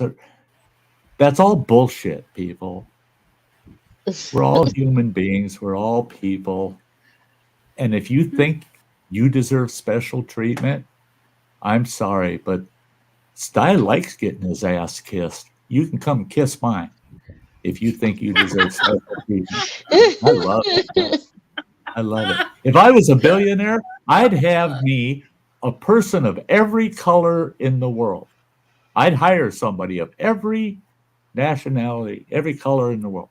And I'd have this big ass closet that they all hung out in. And guess what they would be? Because I'm a billionaire, I pay them good. They would be my official ass kissers. Every time somebody tells me something bullshit, I'd yell, "Hey, one of you ass kissers, get out here and kiss my ass." And I don't give a shit what color you are. Just get out here and kiss my ass. You betcha. I would. Because I'm tired of this bullshit. I'm black. I'm disparaged. I'm terrible. It's terrible. And I'm Asian and I can't go to college because the blacks are butting in on me. I'm this because, and I'm held back because of these people, and I'm gay and everybody hates me. Oh, you don't have any friends at all? I'm sick of it. I'm sick of the fucking whining in this world. Sam's just laughing. I'm laughing at Kathy's comment in the chat. Fuck her up, Buttercup. Fudge brownie on The way. on the way. Yeah. That's right. At the end of the day, we're all human beings. It doesn't matter what group, what class you come from, what religion or anything. But as long as you're a decent human being, you treat people with respect and the way you want to be treated. That's right. They treat you the way you want to be treated. That's it. Well, it's like friend of mine. He's gay, and he went on a rant about gay superheroes. That he's like, really, when it comes down to it, unless their gayness is the source of their power, it doesn't matter. No, it don't. It doesn't. It's like if that's the source of their power, that somehow they got rainbow power, then great. Right. But right. He's like, otherwise, I don't need to know who the superhero prefers to sleep with. That doesn't matter. That's not why we're here to watch them. Exactly. Now that makes me think way the hell back. My grandfather telling me one time that when you go through life, the minute somebody asks you who you bed with, that means they're not bedding with anybody. Mm-hmm. And he's right. They're assholes. They're jealous. They want to know who you're bedding with. And I saw that happen to somebody that was a political figure who had, they might as well have been husband and wife. He had a girlfriend. They lived separately, but he spent a lot of his time with her. A lot. Probably 4 out of 7 days of a week. He was at her home, which was outside of his jurisdiction where he was a political person, elected into that where he lived. And they accused him of not qualifying to run for his office again because he doesn't live there. He says, "What the hell do you mean I don't live here? I got a house. It's just a quarter of a mile from here. You know where my house is." They said, "Well, just because you have a house here doesn't mean you live here." He says, but it does. Everything I own is at that house, except for a few minor items. Everything's at that house. My dog is at that house. My brother lives with me at that house. That's my house. They said, no, you spend all your nights down in town in that other jurisdiction with that woman. And my grandfather's comment came out clear as a bell. He looked at that audience and these people that were arguing he should not be allowed to run for office. And he goes, I'm not running to office to show you people who to bed with. I'm running in office to fix things in this community that nobody else seems to be able to fix. He says, so who I bed with is only your business if you're jealous of me. And I thought, holy crying out loud. Talk about ghosts of the past popping up out of the woodwork. Mhm. And he was absolutely right. That it was none of their damn business who he was sleeping with. It was perfectly legal to have a boyfriend or a girlfriend. He wasn't committing a crime to have a companion that lived in a neighboring town. He wasn't committing a crime by spending 4 nights a week there. But yet they wanted to make it into something. They wanted to make it into a crime. That's the crap I am so tired of, is everybody wanting to stick their nose into the same pile of shit. I mean, I have people ask me, oh, did you hear about such? It's terrible. And I go, well, I kind of heard it, but I ignored it. And I said, and I tell them, you know, if it smells like shit, avoid it, because it probably is. And you're probably going to end up stepping in it. Yeah. So, no, I don't want to get in those discussions about that shit. You know, life's too short, people. Yeah. You gotta enjoy. Yeah, I think I'm going to get away from that too. Enjoy life. You gotta love life, man. You gotta love life. If you ain't loving life, shit,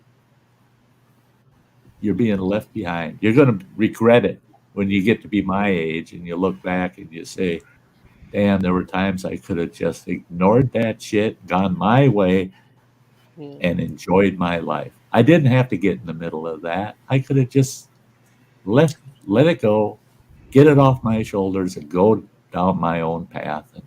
And I think more people in this world need to do that. I've got several gay and lesbian friends. I don't know any. I don't have friends that are transsexuals. I do know a few. They're acquaintances, and we get along fine. But of all of them, not one of them ever use their preference as a discussion point. They never use it as a discussion point. We never go there. They don't go there that I'm an old bachelor living alone that, oh yeah, I still flirt with the girls. You're damn right. You know, yeah, I might be old stuff, but I ain't stupid. Yeah, I don't go there with them about, oh yeah, I like the pretty girls, because I know it's not something that would be interesting to them. So we just don't go there, and we enjoy each other's company, and we have so many things in common otherwise. We might have different preferences in that area, but otherwise we have a lot of things in common. And I really, really admire some of them for some of the things we do have in common. I've got some gay individuals that are into the outdoors, and they are awesome at it. I mean, they are awesome in the outdoors. They are great hunters, fishermen, and backpackers, and bushcrafters. And they're gay. But it never comes up. It's never an issue. But yet, some people want to make it an issue. Yeah. Some people want to treat it like it's a skill. Yeah. Yeah. This Where happens with the disability community too. That I've known since I've been on YouTube. Like a lot of the disability and autistic community get treated like this because it's like, oh well, you guys are weird and you act different and you say things differently, and it's no one's business. By the end of the day, yes, we're different. We may act different, but why is that a problem? Like we're Well, all see, different anyway. So and that again, what Gemma is saying is people have to realize when someone's doing that, saying things like that about another person, there's that's a selfish act for them to say that because what they're saying is they're too lazy to try to take the time to understand why you may act or talk or be a little different than them. They don't want to take the effort to understand you. They want you to be them. And that's what I refuse to do nowadays is I'm not going to be somebody else. Nobody else picks my friends. I do. Nobody tells me who to love or who not to love. I make that choice. Nobody tells me how to live. I make that choice. If somebody tells you I can't be friends with you because you're friends with them, I tell them, okay, then I guess we're not friends because you don't pick my friends. I do. You don't have to like my other friends. I thought you and I liked each other. That's what a friendship's about is you and the other person, not who the other person knows or who you know. The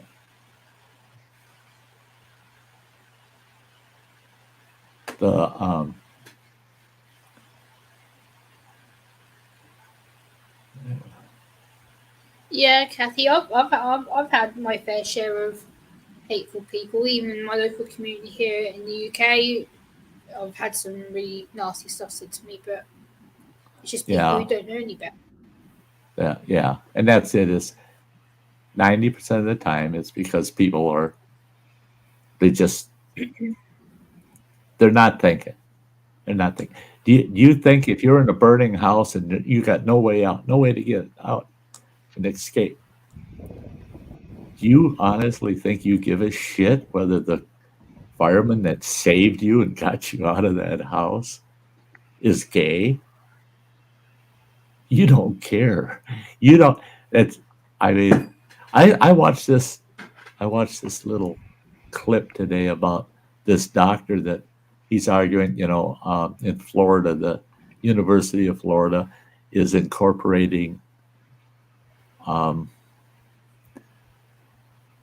wokeism into the college. It's a medical college. That's all they do is produce our doctors for us, right?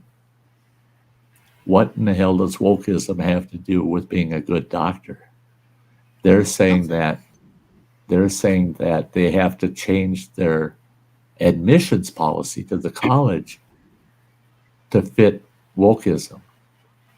We need more LTBG. We need more of these kind of people and that kind of people. No, you don't. You need the best people. You need the people that are going to graduate with honor rolls, that are going to be out there with a knife in their hand working on me.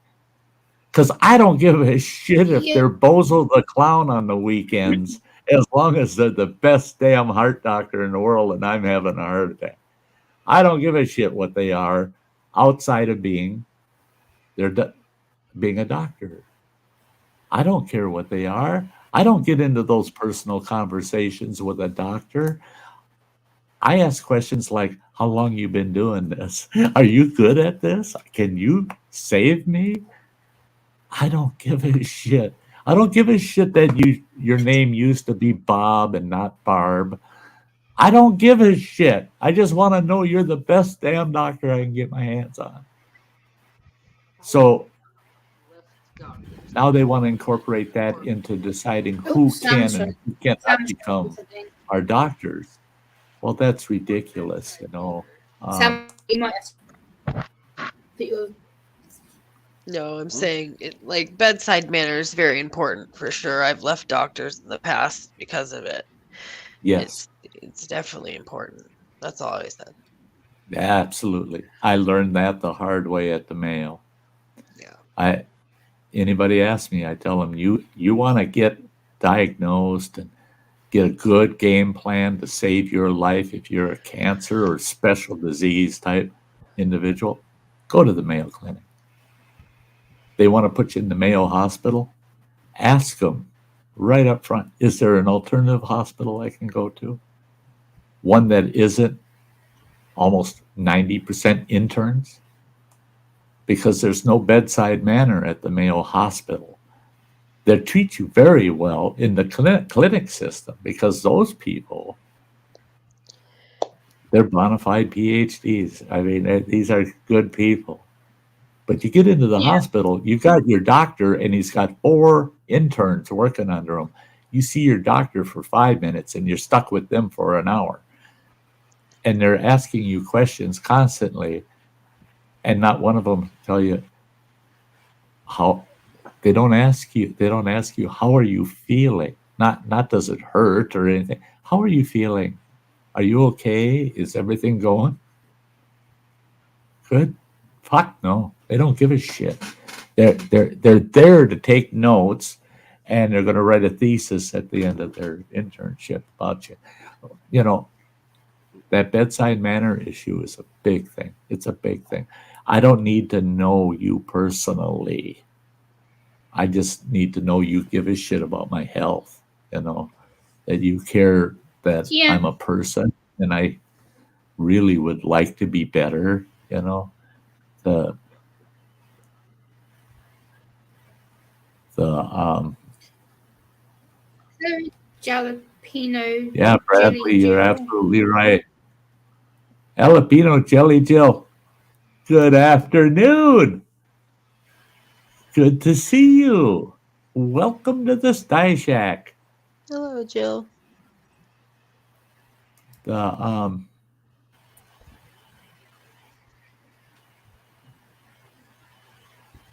yeah, that's it, Kathy. That's it. And that's the point I'm trying to make is there are people out there that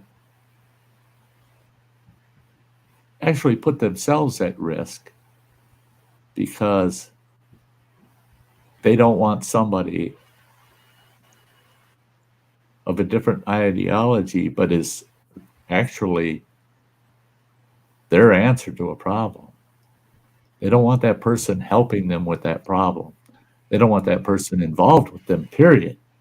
Don't touch me, don't get near me, don't but you're gonna die if I don't care. It because of you, I no, I'd rather die. I I'm sorry. I'm sorry. I don't have to I don't have to like a person to appreciate some of their expertise. I had employees in the past that I couldn't stand them. I couldn't stand them.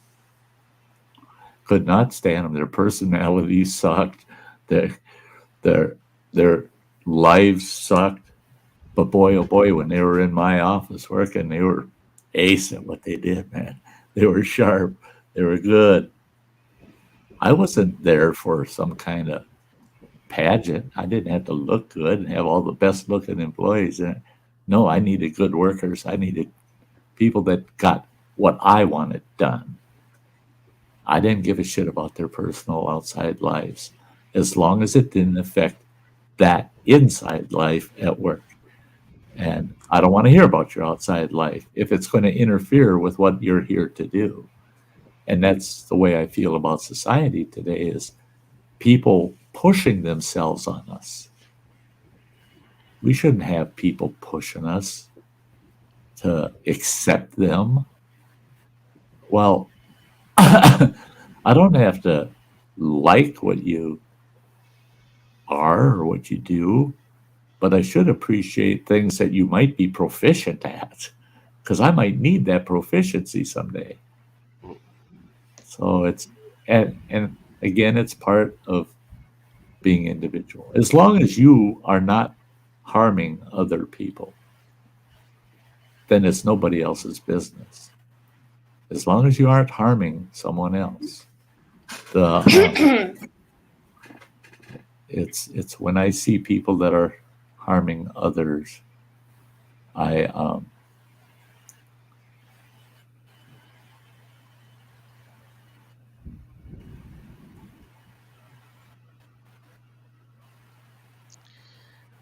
Yeah, Yeah, it's Kathy. sad, It Kathy. is sad. It's like the other day when I went for my wrist appointment to have my consultation about what surgery's going to entail. There's the main top consultant doing my operation, and they have what they call a registrar, a trainee doctor with him. And the trainee doctor at first was he didn't even say hello to me, didn't greet me, nothing. Went to grab my hand, and I was like, "What the hell do you think you're doing?" I was like, "You didn't say hello to me, didn't ask me how I was, asked me if I was in pain, nothing." I said, "The first thing you go to do is touch me." No.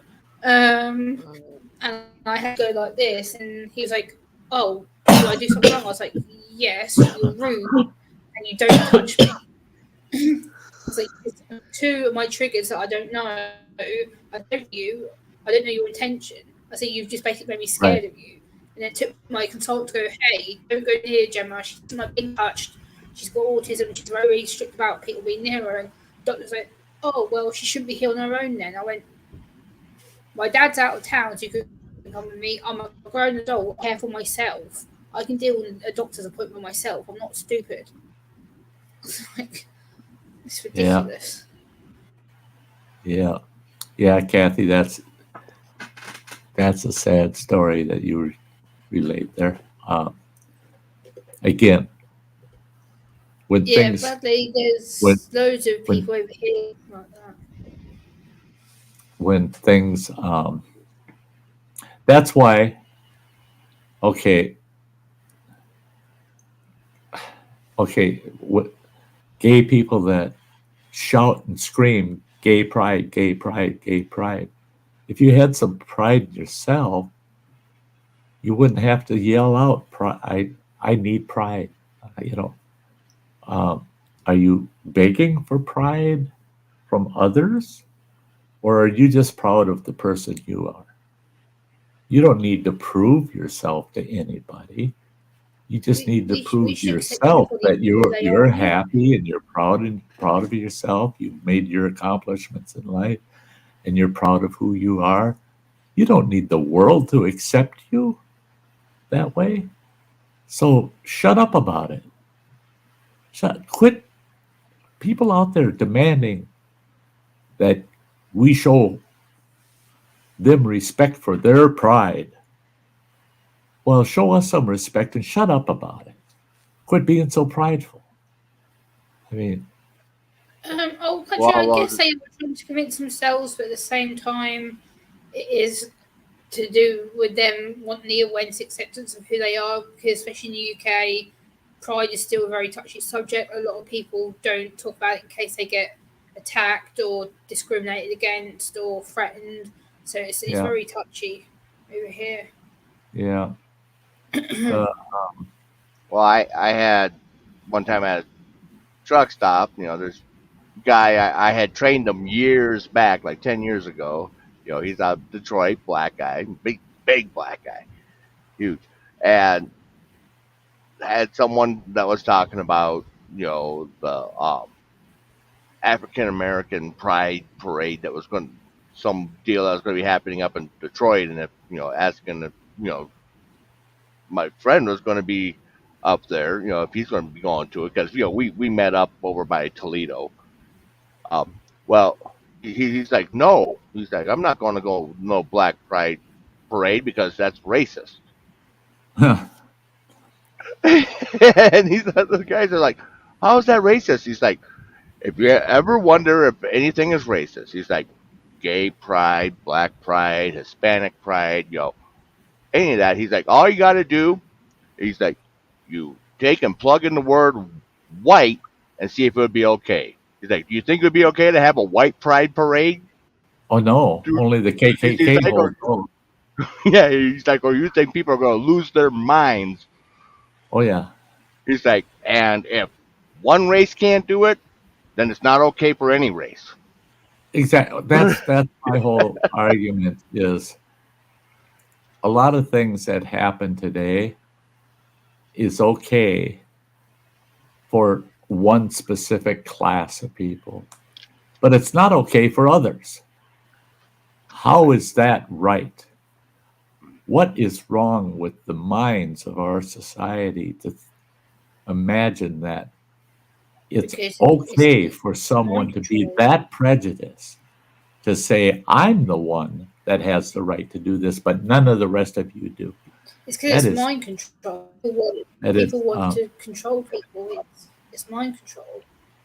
the, and it's, and that's, to me, it's a lot of misplaced and it's misplaced and it's undeserved pride. They haven't earned to be for anybody to be proud of them. I'm not proud of anybody that was in those damn riots there a couple of years ago, burned down half of Minneapolis, my old stomping grounds as a teenager. They burned it. They destroyed That was completely uncalled for. That happened here too. the There whole was lake, the whole everywhere. the whole Lake Street area in Minneapolis, devastated, destroyed. Yeah. I used to hang out there. I used to walk the streets down there. There were blacks, whites, and Native Americans, 3 communities, literally. There was the black community, the Native American community, and the white community, and they were all interconnected. And you had good and bad people in all 3 of the groups.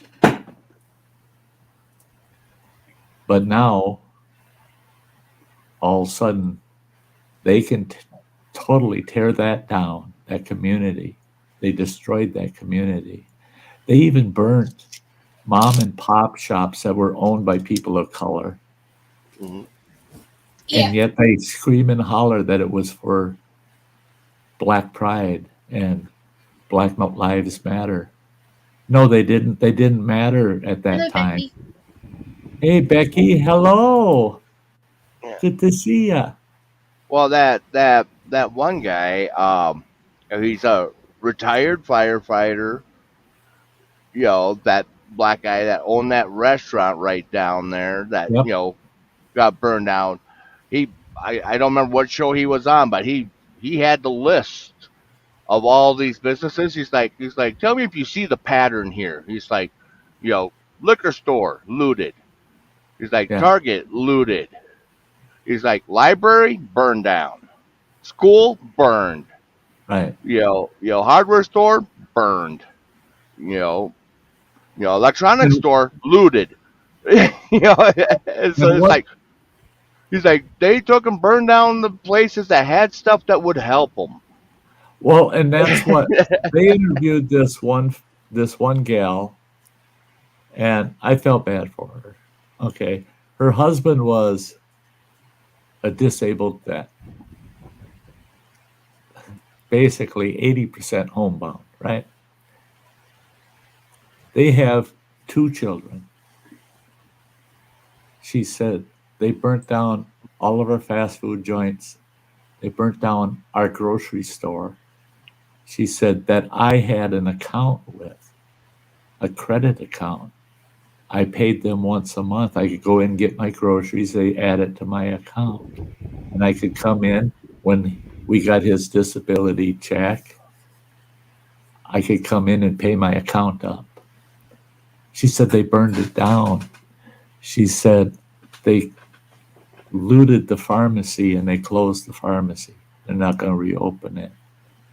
All within walking distance. She says, I don't have a driver's license. She said, my husband's disabled, can't get out. She said, I have to ride a bus and buy groceries for a family of 4. I have to ride a bus out of my community to a store and haul that groceries back on the bus to home every day, every couple of days. Now, she said, I'm of color. She said, but they took everything away from me. She says, all the places I used on a daily basis are gone. They took it away from me. She said, I don't think those people believe that I matter. And I said, yeah, after listening to her story, I thought, yeah, she's right. Oh, Marine Mom, you changed it. Okay. Yeah, was having issues with the home internet, and they're saying they can't fix it till Monday. Ouch. Ouch. So, yep. Oh, yeah, as dependent as some of us are on the internet, I don't even want to think about it. Today, in fact, my system was running slow when I first got fired up. Today, I was deleting a bunch of photos off my phone. I had that hooked up, and I had a couple of hard drives running, and things were kind of running slow. And I was on the internet at the same time. The internet seemed to be running a little slow. I thought, what the heck? So I ran a speed test on it. Oh no, I got 300 download, and I've got 28 upload. I'm like, holy shit. No, there ain't no problem with the internet. But that's how panicky I get about, is my internet working? Is it working right? Is it, Oh, I was taking advantage of the internet at the. Oh, I bet at the home. I'm just like, I was there, Wednesday, Thursday, and Friday. Didn't roll out till yesterday. It's like hop on. There's like 400 download and 300 upload. It's like, yep, update everything. Yeah. It's a good time to do it. I downloaded 2 PlayStation games yesterday, and the one is quite large. Oh, Jim had dropped. But the one was quite large, and I figured when I first started the download on it, it said 5 hours, and I said, that's not surprising. That's a big game. It was done in an hour, not 5. In an hour, I was playing that game. And that's, thank God for high-speed internet. I mean, it was just no. I remember back when it was, okay, I bought the game, but I'm not going to start downloading it till I'm ready to go to bed. And then maybe before I go to bed tomorrow night, I'll be able to play it, because it's going to take 12 to 18 hours to download the damn thing. Yeah. That reminds me, though, when I get home, that's something I was going to do when Joe was still there. Or he was going to do it. I got the supplies for it, but never got done. Hey, Step Van Dan. I've got, the Cat 8 line. I've got like I think it's 50 or 75-foot Cat 8 line. I was going to run it from the modem all the way into the living room, and I've got, one of those hubs so we can have direct lines into our PlayStations. Instead of using the Wi-Fi. Yeah. And speed it up a lot. So when we are wanting to update or download stuff, we're, do it in minutes instead of hours. Yeah, that'd be cool. Especially if we do any game streaming. We'll have to figure out a way that we run it and we get that cat underneath the carpet, under the rug. That's like I got that outside camera, Right.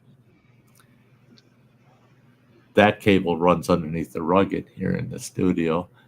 But there's spots where it's still exposed. And just that little bit of exposure, I'm like, trip over that son bitch. But yeah, having things hardwired is always the best, That's like this, the studio is all hardwired. See you homesteading. Oh, okay. What's up, Just gonna Dan? head out for a bit.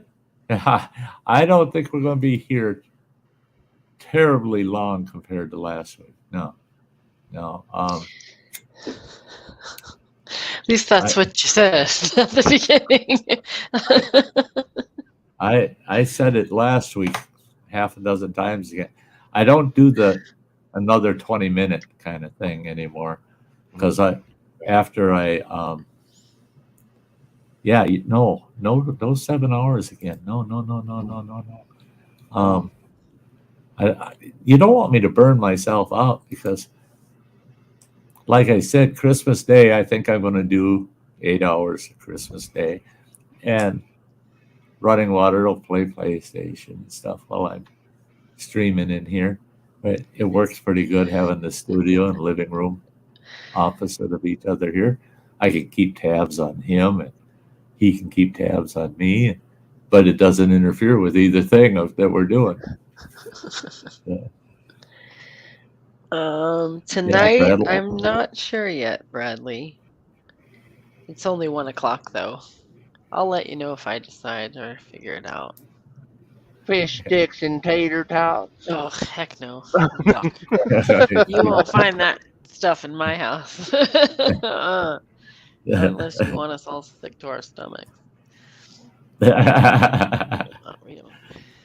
The only way I like tater tots anymore is if it's in a redneck tater tot casserole. Hey, pork chops. Otherwise, I avoid them. Hey, 218 pork chops. Good to see ya. Thanks for stopping in. Stop it. I've had a few people lately that kind of I've come across and stumbled into the conversation that I got a YouTube channel, and they just like, oh my God. Yeah. And I give them my sticker and they go, she's not out there. I'll have to message her again. But Native Kutsa still hasn't gotten me her address. She keeps saying, where's my stickers? I gotta have her address. I'm sorry. I might look like him, but I am not Santa Claus. I don't know where everybody lives. No. What you looking at? You bet, Alexander. You have a good one.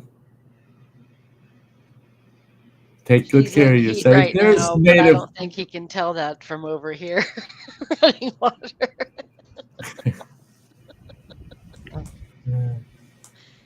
Hey, Native Kutsa, you gotta Facebook message me your address. I need your address. Come on with that. Justin made her come out of her hiding.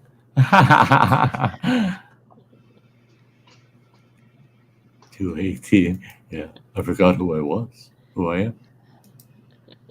Hey, that'll happen down the road too. The older you get, that happens quite often.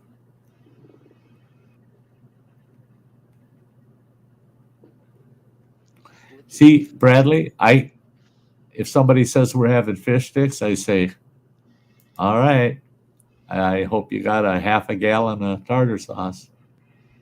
Because I don't mind well, it's got to be the fillet of fish.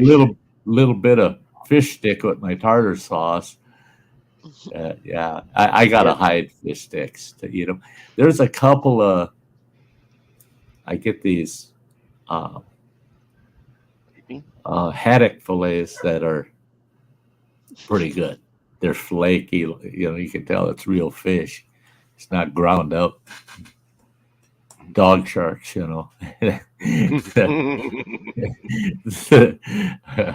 but just outside. Oh, we got two Beckys in the house. Yeah. I'll be right back. Becky Hall. Yeah, that's Marine Mom. That is. Yeah. Oh, it is still Marine Mom. Okay. Yeah. I just gotta get used to this stuff, boy. Because she's saying hello all over again. Hello, Becky. Hello. Hello. It's so good to see you.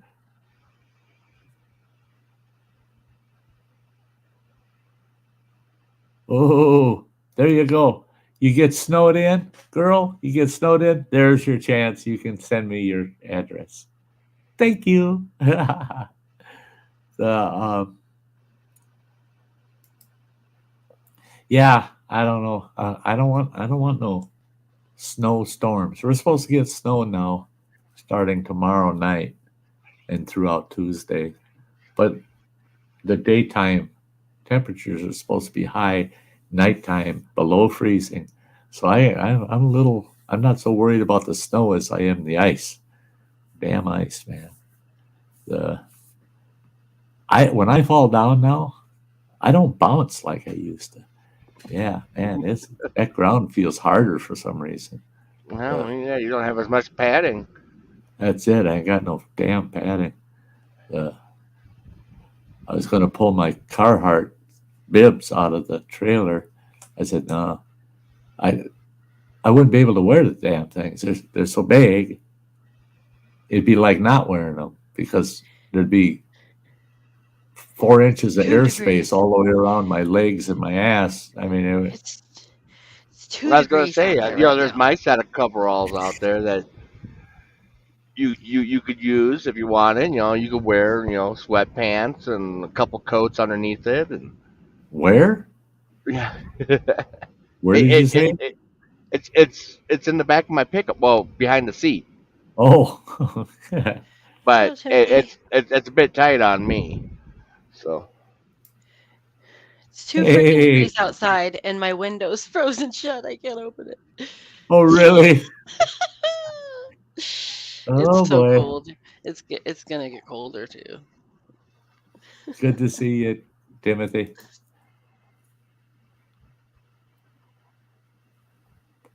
Yeah, yeah, yeah. yeah, Christmas Story. Yeah, yeah, Ralphie's little brother. I can't put my arms down. Oh, put them down after you get to school. That's so good. And when he falls down, I can't get up. I can't get up. Well, no shit. Yeah, yeah. And Yeah, the but Coots is saying she don't bounce anymore either. Yeah, yeah. It, it's hard to fall now. I'm pretty good at falling. I still got the old tuck and roll reflex, so I tuck and His roll, but it hurts more. did Um, his mother did you put dig so out the many layers. snowshoes just in case you had to clear out the furnace pipe? I'm keeping that. Even if I got a hand shovel, I'm keeping that spot clear. I'm not going through that shit again. I'm not I'm going to do so that shit glad not to have to deal with that fucking furnace at that old place no more. Jeez. I was sick of that thing breaking down every year, you know? Yeah, you had nothing Lady, but trouble. fix that thing. The That's nice. So your furnace is working without a hitch and At the everything in new the new place house? here, yeah, this one's actually done right. You know, the other one was at the old place. They said it was back asswards, and she had to get a new one in there to fix the issue, and she just wasn't doing that. So, Oh man, yeah, yeah, I'm yeah, gonna take her out again. Hang on. the the Michelin man when it gets cold. Yeah. Put on enough layers so that little bit of protection when you're out and about. I The last thing I want. Thank God I got good bone strength though. That's one thing they checked with the whole cancer thing. They watch your calcium levels and everything, and it came back that yeah, I got great bone density. My bones are strong, which is sweet. Hey, Texas Gamer Chicken, it's great to see ya. Hi, girl. Yeah, I winter. Yeah, the I don't like winter anymore. I used to love winter. winter, no big deal. Oh my gosh, there's 1.5 feet of snow out on the truck. No big deal. I'm going to sweep it off. I was talking to my youngest boy. He stopped in the other day and Friday. Yeah, he stopped in Friday. And we talked about his Thanksgiving. He lives with his mother. And he said, sometimes, Dad, I really miss you. He said, boy, does she screw up your pea salad. I said, how can you screw that up? He said, oh, she screwed it up all right. She used the wrong cheese in it, and it dried it out. It was nasty. He said it was like eating paste. He said it's terrible. I said, okay, well, glad you had a nice Thanksgiving. Well, he said, oh, did her and I get in an argument? I said, what about now? And he said, it's not that she doesn't have any money. She can afford to buy basic things without a problem. But he said she's being cheap, and she insists on sweeping her car off with a shop broom, big shop broom for the garage. And I said, well, that works. And he goes, yeah, but it's an older shop broom, and you can hear her banging the vehicle with it. And he said, I told her, man, you hit the windshield with that wooden part of that, you're going to shatter your windshield, and you're going to dent the hood on your rig. And the bristles on that are so coarse and hard, you're going to end up scratching the paint all up. And while they're talking, they're outside the house, and she grabs the broom, going to go sweep off her rig, and the broom wouldn't. It was froze to the ground. He goes, there you go. You put it there. It had snow all in the bristles. The snow melted because the sun was hitting it, and it froze itself to the porch. And she goes, oh, I suppose I'll have to go in and heat some water up, pour some hot water on it, thaw it out to sweep off my rig. He says, I'll sweep off your rig. You drive to the store and buy one of those telescopic sweepers. And she said, well, they're not that cheap. And he goes, they're less than $20. And he said, and I told him, that was his fault, not mine. Can't blame me. He goes, Dad carries 2 of those with him. Don't tell her what Dad does. Don't go. Yeah, he said he got an ass chewing. Oh, so your dad's better than me, right? He said, that put the end to me answering honestly right there. Your dad's smarter than me, right? No answer. Yeah, he's playing it safe. No answer. I'd rather have her just pissed at me and not wanting to kill me in my sleep. So,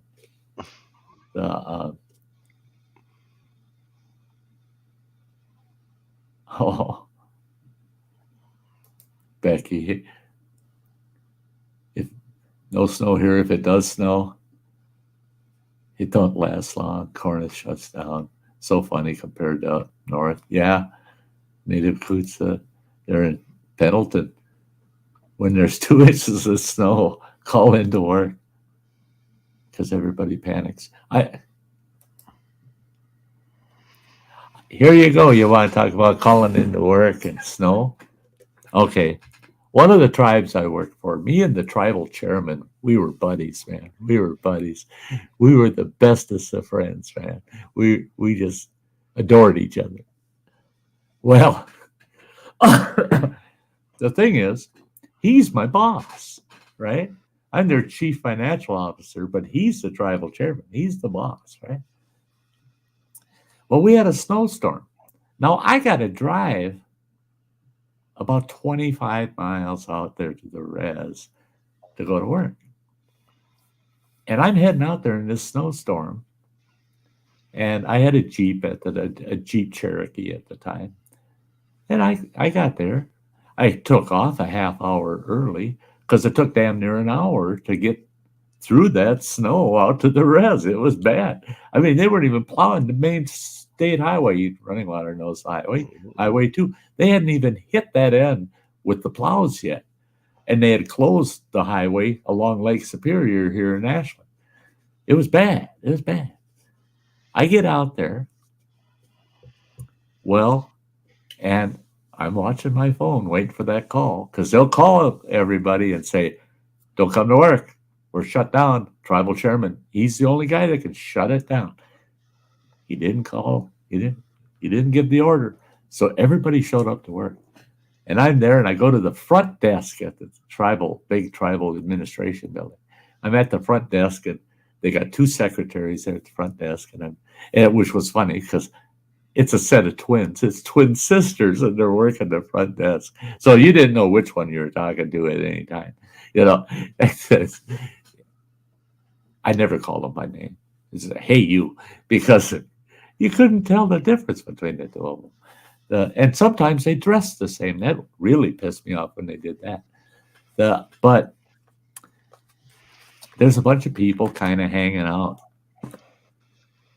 at the front desk. Well, I went around and I went back to the tribal chairman's office. I walked in there and I go, Eugene, why didn't you shut things down today? Look at this. I mean, these people, they come in to work.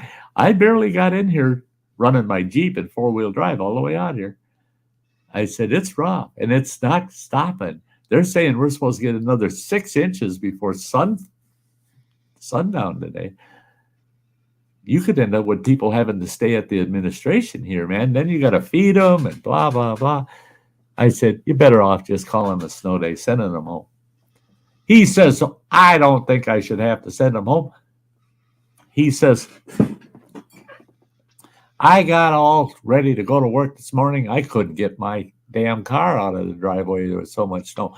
But I grabbed the toboggan and loaded all my briefcase and this other case and this box of files onto that toboggan. And I pulled my toboggan all the way to work.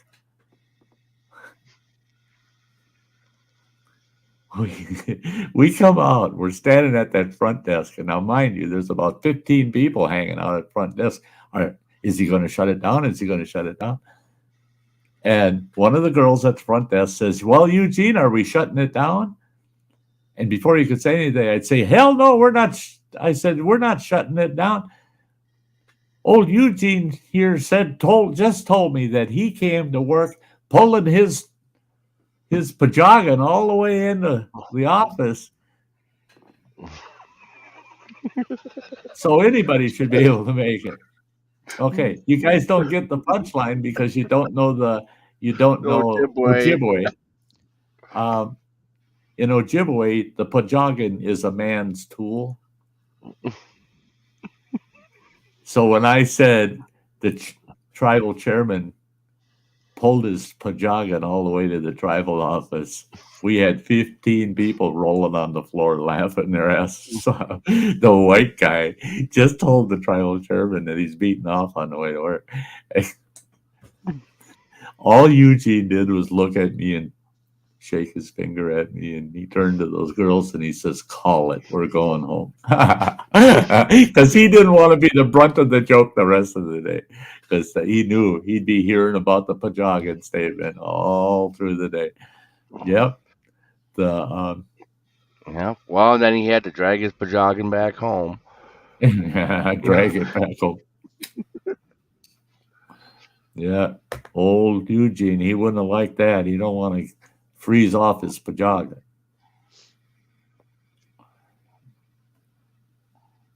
Yeah.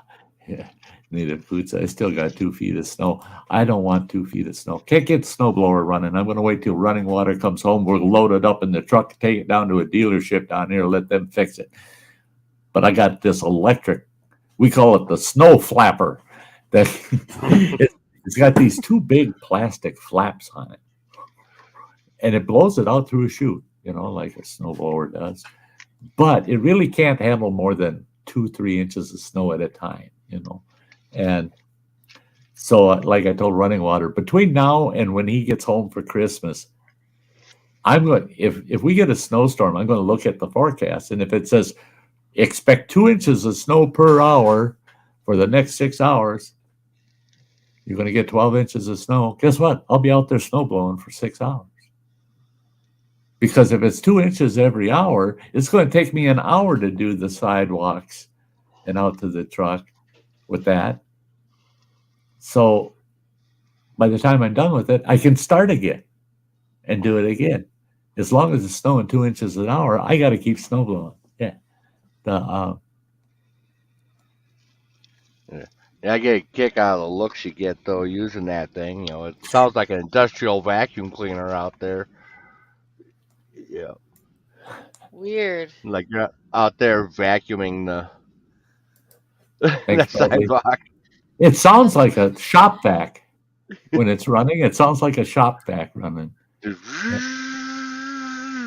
But boy, I mean, I laid it on its back and stood on the safety handle because you got to have that compressed to run. And I stood on it so I could look down the throat of the thing while it's running. I looked in there and I'm going, holy shit, don't get your fingers in there. You'll lose them. It really does. It really spins that wheel in there. So, yeah. So if I got a snow blow with an electric snow blower, I'll do it. Yeah, Johnny Bravo figures that they're showing the curly hair ad for Samantha. It's weird. I don't know why. Yeah. It's kind of creepy Propane. that they would do that. Right. Why would they do that? That's a lot better than them. How to get rid of styes permanently. Oh, that was crazy annoying because it would pop up every time too. I was so pissed off, and I argued with YouTube over it, and they kept saying we don't control the ads. We approve ads, but we don't control when they show up at what videos. Well, something is controlling it. It's the algorithm. Because they're matching Sty with Sty is what they're doing. And who controls that? Right. Somebody has control of that. You got to be able to go in there and why won't they let me block that ad? What they would let me do is personally block it so I don't see it, but it doesn't stop others from seeing it. Oh, yeah. Luckily, I don't see any of those ads. Yeah. Yeah, I got premium too. I don't want to watch ads. Yeah. And unless someone's doing a paid promotion on their video, I don't see anything. Google knows all. Yeah, they know everything that we do on the internet. Okay. Everything.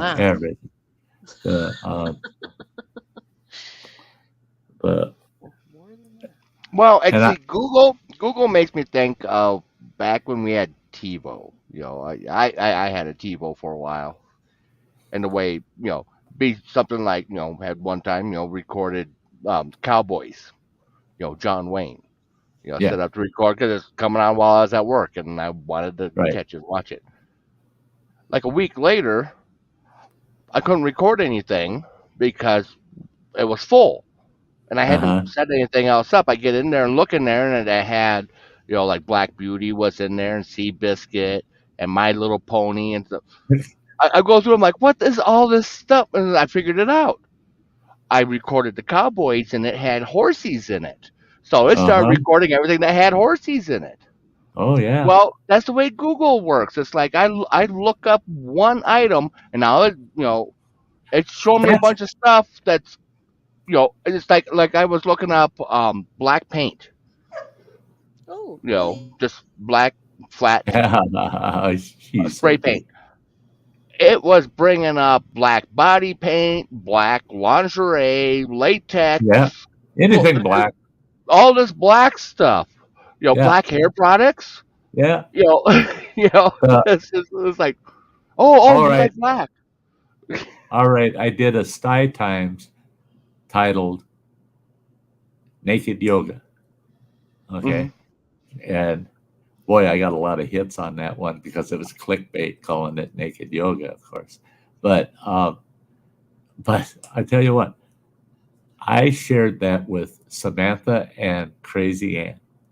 I told them we were talking about some of the crap people get away with on the internet. Oh, And I yeah. said, well, it's right here on YouTube. And they go, well, yeah, there's something. I said, no. I said, look at the naked yoga on there. And these two gals go, what? I go, Yeah. oh, yeah. Just Google it, or just search it in YouTube, naked yoga. You should have heard Samantha. I can't believe that. Oh, my God, she's showing all her junk there. Whoa, what the heck? You can't do it. Oh, look at what they're doing. And I'm going, yeah. Well, Freaking just so straight people up know, how do I butthole know shots, about man. naked yoga? It's the same thing that Running Water's talking about. Somebody had told me about this video that I should watch. It's kind of a political video, but it's called Naked Truth, right? So I typed in, searched Naked Truth. It took me forever to find that damn video because there's a lot of things titled Naked Truth on YouTube. So I found it and I watched it. All of a sudden, I watch a video and all the recommendations on the side, 2/3 of it says naked yoga. And I'm like, what in the hell is that? So I clicked on one to see what it was. And I just like, holy God, that's porn. That ain't even soft porn. That's just, it's on the borderline of soft and hard porn. I'm pretty sure that's not even yoga. And yeah, that don't seem yogish to me. And that ain't no yoga I ever seen before or heard of before. And so Yeah, what? I didn't watch them all the way through or not, but I clicked on several to see it. Is this consistent? And then the light came on and I said, my God, this is YouTube. I'm watching this on YouTube. And that's when in our conversation, I told these gals, oh, yeah, look at that naked yoga stuff. And then I felt bad that they did look it up because both of them, try to shock Crazy Ann. That's tough to do. She was shocked. She was just like, oh, I can't believe that. Yeah. But so I looked into some of these people that did videos on the topic of naked yoga, not the actual naked yoga, but the topic. And they're talking about how there's been some YouTube creators that have argued with YouTube and pressed to have that stuff taken down. And YouTube now has taken the position that no, it's artistic and it's instructional. So it's allowed. No. It's more pornographic and people don't need any instruction on what they're doing watching that stuff. Yeah. No. Kathy.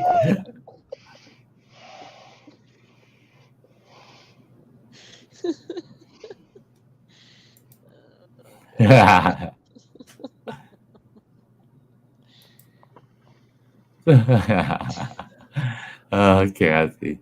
Well, what really messes me up is like on Google or being over on Amazon or Wish, and just browsing the stuff that's coming up and accidentally hitting the wrong thing. It's like, oh nope, that's not the one I wanted. Back out. Go over to the item I wanted, but now I'm getting all these ads for whatever I clicked on, personal massagers and thongs, and it's like, no, I didn't mean to click on that. Yeah.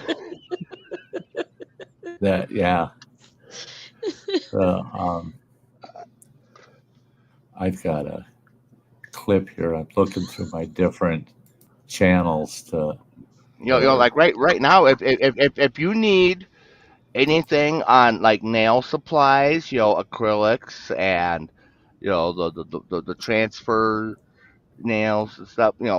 I've got that coming up on my suggested because I'm sure Sam, you've seen them. You probably used them. The wet transfer nail decals. Decals? Yeah, for on your nails, where you put it in the water and Hmm. you pass your nails through it and it puts and it sticks it to the nails. Oh no, I've It, never it tried that. well, it's the same process that they use to put like texture on all kinds of stuff. Car parts and bike helmets and all that. And I was looking for the printable films because you can get them and print out your own. Mhm. Just by looking for that type of film, I'm getting all this nail stuff now because that's the big thing that people are using it for is for dressing up That's their the 6 inch trending. long Fingers. nails. Yeah, because it's trending. Now I got Yeah. something I got to pop up here that this is for Kathy because she's saying over here the Google knows the last time I touch a wee little winky, right? Well, Google knows the last time I showed this too.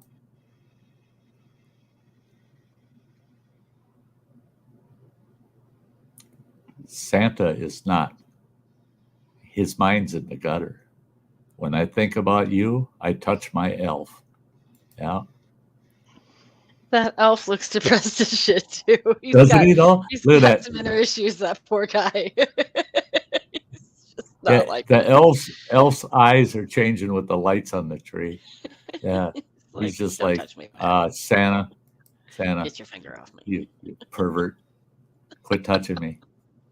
You know, the go touch Mrs. Claus or something. There, you're weird there, Santa.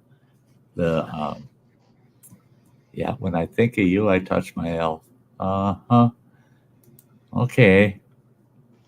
The Native Kootsas use those types of decals. Yeah. Yeah, she's the finger Oh, lady. yuck. Ow, yucky. Kathy.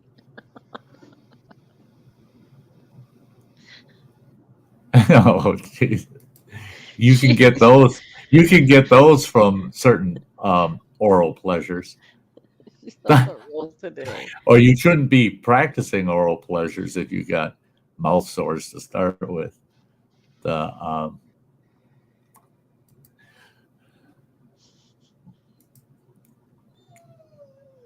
Really? oh my god. You're obsessed. Oh She's my god. obsessed with Let's being see. outdoors now. I want one of those. Are you going to buy me one for Christmas, Running Water? I'm going to try to share.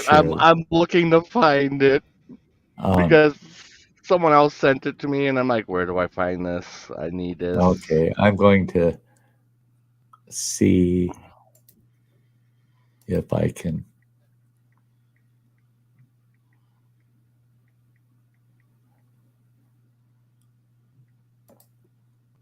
Okay, I'm going to show what Running Water sent me. Remember the cat in National Lampoon's Christmas Vacation that fried I under the chair? just watched that last night. Yeah. There it is. Then you can get your own, and he's all Christmas lit up. I want the fried kitty cat. I like the fried kitty cat. That's cool. That is neat. Yeah, I would. I would not mind having a fried putty cat. Yeah, that poor Bean would probably freak out though. Whoa, shit!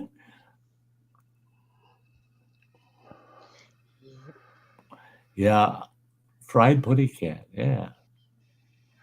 Yep, it's on its way. It will be there by the 9th. What? The cat. I just bought one. Oh, you goofball! I found it on Amazon and ordered it. Oh The no! Okay, I'll have to pick a spot for it here where there's an outlet close by somewhere. That, yeah. Oh, fried pudding cat. Meow. God, I'm sorry, but I just Lampoon's Christmas Vacation. I just love that. I mean, they did such a good job on That that is one. a good Of one. all the National Lampoon Vacation movies, that's the best one. Um, Yeah. the squirrel event, yeah. I mean, does anybody else hear that funny squeaky sound? Squirrel! Oh, yeah, I bet you could, Kathy. She says she can make that cat there in her craft studio. I bet she Mhm. could. Oh, She does a good job too. So, uh-huh. I bet you yeah. could. Yeah, I can see how you could. All you need is the cat shape, and then you could do the fringe to make it look like fried fur and just put a string Couple of lights lights. around it. Yeah, Yeah. yeah. Yeah. For crafty people. Yeah. You also have a mug coming What? for on Tuesday. I don't know if you could see that. Oh shoot. Oh, fine. I'll do it this way. Just send it to you. Yeah, if you send it to Messenger, I can share it.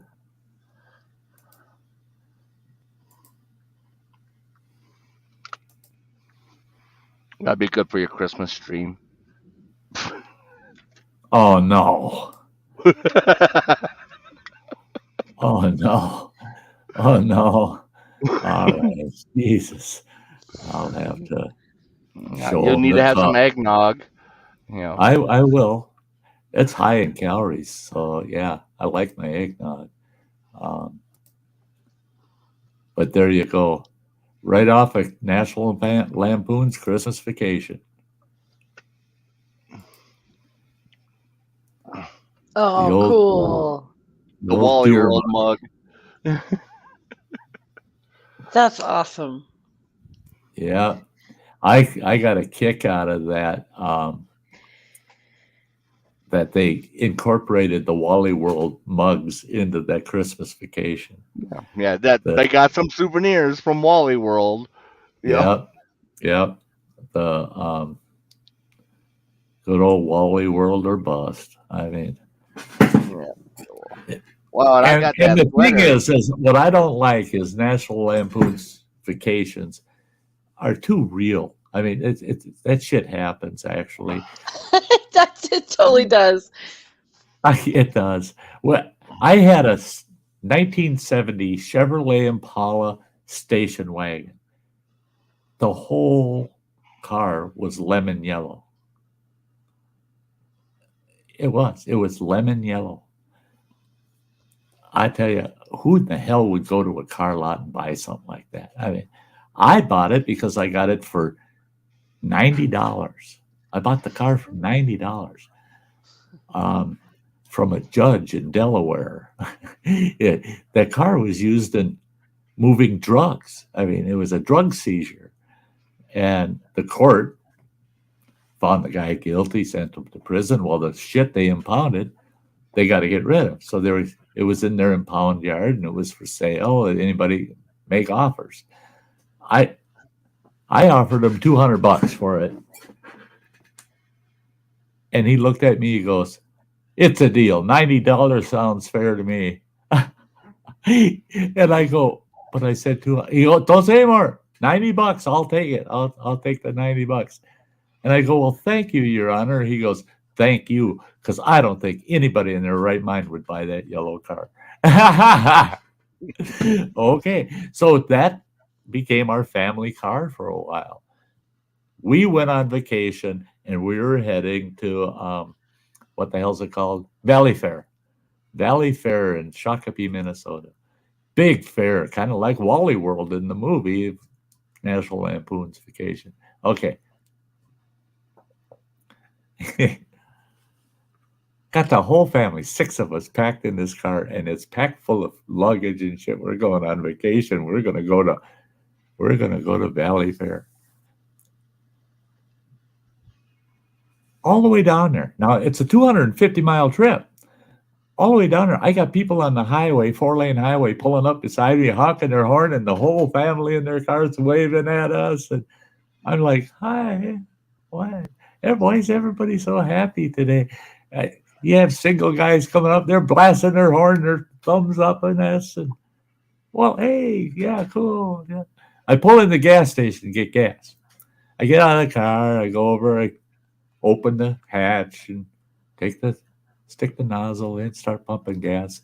And I'm looking in the car, 4 kids in the back seat, they're going to be raising hell. I was going to yell at them all to shut up and behave. Those station wagons got that big, long side window on the back. And right in the front half of that big, long window is this picture of the Wally World moose and a roller coaster in the background and everything. And in big lettering, it says Wally World or bust. Cool. Asshole. Take that much more window. Here I'm smiling and waving all these people that are they're like, look at these blooming idiots. That's the Griswolds right there. Look at that station wagon, all them kids and oh yeah, they're on a National Lampoon vacation. That's funny. So it is, folks. It is real. It is, because we did look kind of ridiculous on that vacation. We had a few of those where, yeah, they should do one about when we died. Running Water was only about 5 years old at the time, 4 or 5 years old. We moved from Minnesota to Wisconsin, and we lived on a farm in Minnesota. And I wanted to haul as much as I could in any trip over to Wisconsin. So we head to Wisconsin in 2 vehicles, my pickup truck and our car, and my sister and brother-in-law, they followed in their vehicle. So there's 3 vehicles actually, but only 2 hauling stuff. My pickup truck, all that hauled was livestock.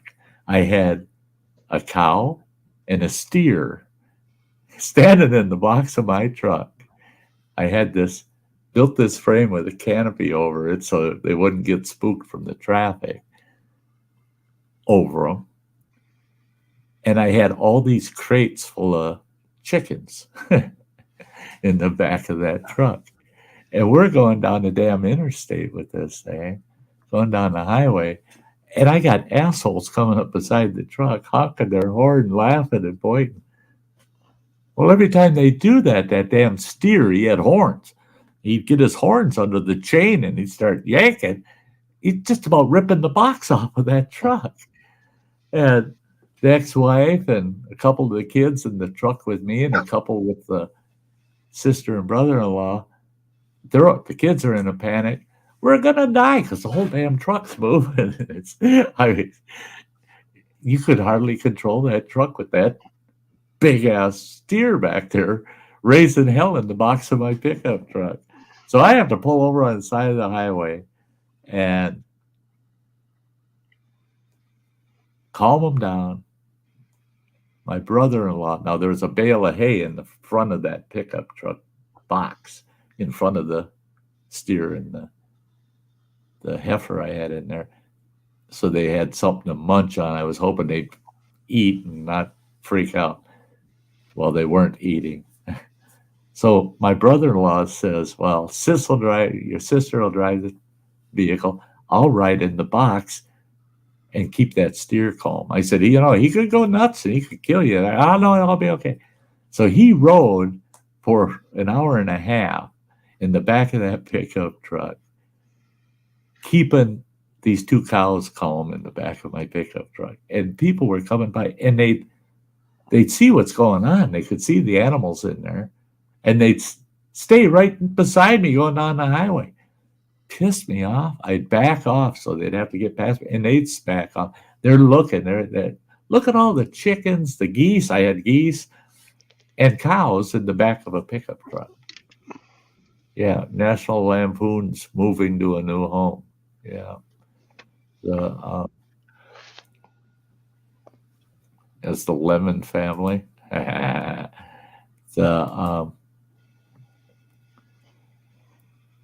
But I'll tell you what, that station wagon, I drove that. I don't know, running water, probably 3 years. I used that car. I just didn't have the heart to get rid of it because the damn thing ran so good. Well, it was getting to the point that the exhaust was going on it. And I didn't want to put a new exhaust in it, and it wasn't that comfortable for traveling. So I thought, let's go up to Duluth, Minnesota, to a dealership, and we'll take a look at what they've got, and maybe get ourselves a minivan or something. And I'll use the station wagon for a trade-in. They'll probably give me $300-400 for it. Yeah, we found a dealership that had a nice little Chrysler minivan. And he says, "Do you have anything to trade in?" I said, "Sitting right out front." He's looking out there. I said, "It's big and yellow." And he goes, "Are you serious? That yellow station wagon?" I said, "Yeah." I said, "What'll you give me for it?" He goes, "Sight unseen. We don't even need to hear it run. Does it run?" "Well, it must run. You drove it here." I said, "Yeah, it runs fine. The exhaust needs work, but it runs good. It runs really good." He says, "I'll give you $600 for it." I said, $600? I paid $90 for the car, and I never did any repairs on the damn thing for 3 years. $600? What a windfall that was. And that's $600 off that minivan. I said, "Yeah, I'll take the $600. After the deal was done, he said, I'm the guy that came out good," he said. I said, "No, you get that big lemon." I said, "It draws a lot of attention." He goes, "Exactly." He says, "I guarantee it." He says, "I got your phone number. I'm going to give you a call when I sell that car." I said, "You do that." I said, "You do that." He called me the next afternoon, and he said, "Got your car sold." I said, "You did?" I said, "Did you manage to get your $600 back?" He goes, "My $600? I sold the car for $2,500. I go, no. There ain't nobody in the world paid $2,500 for that big yellow station wagon." He goes, "The Duluth taxi service did. And they're going to use it as one of their airport shuttles." So our family Griswold wagon went to work as a airport shuttle, as a yellow taxi. Yeah. What goes around comes around. We got the minivan we wanted. They got the taxi they wanted. He said, "Yeah, they were thrilled, man." He said, I asked him for $2,500, and he said they didn't even question it. They said, "Okay, we'll take it." He said, "I should have asked for $3,000 or $3,500. And I said, "No, you came out just sweet. Just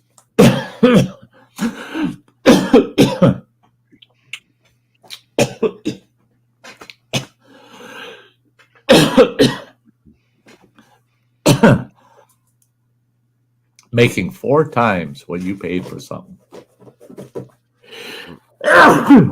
Excuse me. Bless you. Couldn't beat that. Yeah. Thank you, Samantha. You're welcome. Heading to the pub for dinner. Catch you on the next one. You betcha. Now, are you going to have a liquid dinner? That my youngest boy took me out to lunch Friday. I got a half-pound mushroom Swiss burger with fries. And he had some big sandwich. Of course, he had to have a beer. Then he had a second beer. Then he had a third beer. He was that far from ordering his fourth. And I said, "Did you forget?" And he goes, "What?" I rode with you. Oh, shit, he said. Because usually we drive separately. Because he likes to just hang out there and have a few beers. He'll drink half a dozen beers or so before he heads out. Not today, buddy. Not today. I'm not sitting here while you nurse your beers. You're taking me home. So he got cut off short. He didn't get the beers he wanted on Friday. Too bad. Go home and drink a few out of the can. Well, that's why I stopped riding with him and just drove myself. Yeah, yeah. That's see, I'm that way usually. Nine out of 10 times. If I'm gonna go somewhere, somebody says, "Hey, let's do this." I'll say, "Okay, see you there. I'll follow you there." Well, you can ride with me. No, that's okay. I'll take my own ride. Because you want to be able to leave when you want to. Exactly. Well, and Yeah. see, the problem with him was, like at one time we went out to we got this. It's a dive, the Barrel Inn, out by the trailer park. Yeah. It's just It's dead right next. end. See, I lived out there at the trailer house there. I had that trailer Mhm. house in the park. And people would ask me, "Where do you live?" And I tell them, "Well, when you come up go down that highway, you'll see a big cemetery. It's on both sides of the highway. You go past that cemetery, and then we're just beyond that." And they go, "What's the name of the cemetery?" I said, "Hope." So we're just beyond Hope. And when you Mhm. see our house, you'll believe it. And But the Barrel Inn, it's right between the cemetery and our house. and went out there with my brother, and I think it was Halloween that was going on, and just BSing, playing pool with people, having drinks. And then I get looking around. He's not there. I couldn't find him. I thought, oh, maybe he went outside for one of his rare smokes. Uh-huh. When he gets some Yeah. drinks, he might smoke. Go outside. His vehicle's gone. He left you there. He got into an argument with a liberal at the bar, and then decided he wasn't putting up with it, and left and forgot I was there. That's Yeah. bad. Yeah. Yeah. It's like, great, I gotta find a way home. I can see him doing that too. I can see him doing it. He gets so upset he'd forget he had somebody with him, and off he go. I'm out of here. Yeah, well, because he's so used to going by himself. So. Right. So it's not unusual for him to just jump in the rig and leave, Yeah. But After that, it's like, yeah, where do you want to go? I'll meet you there. yeah, I'll meet you there. Yeah. Hey, I never tell him, no, I won't. I'm not going to go with you anywhere. I always say, yeah, I'll follow you or I'll meet you there. But Friday, I decided, no, I'm going to ride with him this time. And he'll just have to have a couple of beers. He ain't going to get to sit there and drink a half a dozen or 8 of them. Yeah. And there ain't nothing. I tell you, if people knew, the Barrel Inn isn't somewhere you want to be laughed. I mean, it's not, it's not the kind of place where, oh, well, I can call around and I'll have a drink or two while I try to arrange a ride, Yeah, this is cool. This is fine. The Barrel Inn it's not like some hopping joint to be at, Right. Well, and it's not a rowdy bar either. It's No. just that most of the people that are there live in the trailer park. Yeah. So they walk there. They're all on that stretch right there. They're all on that stretch. Yeah. That, or they're from south of town, down by Sanborn and Gringles. Sanborn coming up. Yeah. Yep. Farmers, farmers and loggers south of town. So they're not going near me. That's I really, why I anymore I just do the neighborly, you know, yeah, yeah, 2.5 block walk. Yeah. yeah. The the I tell you though, I on one of my streams just I don't know a few weeks ago, um, somebody that typically isn't here on the channel watching, they mentioned out in the chat, and I just laughed. I just laughed. They said, oh, you live up there in north central Wisconsin, Ashland, huh? I said, yeah, that's right. Have you ever heard of the Plywood Palace? I had to fess up. This boy got drunk in that place many a time, especially during hunting season.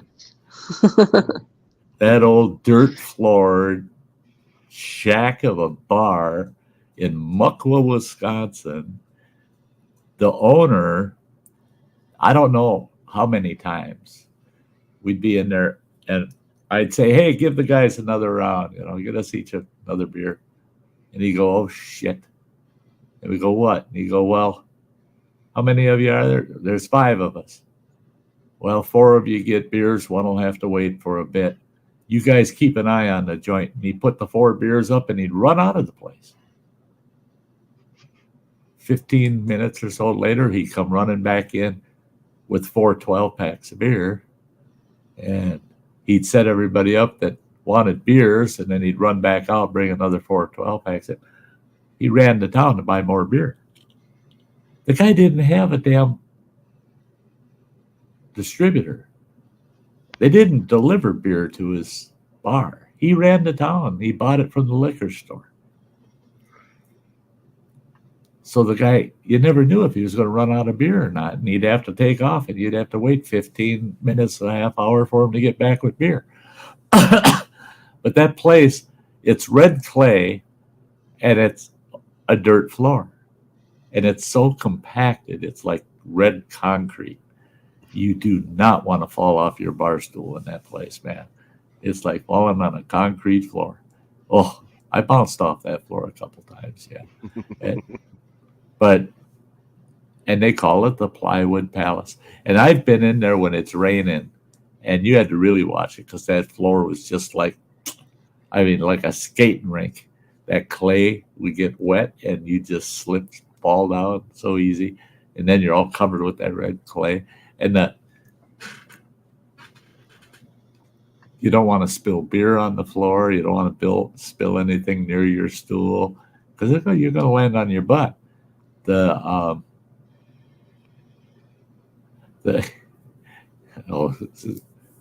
Say it isn't true.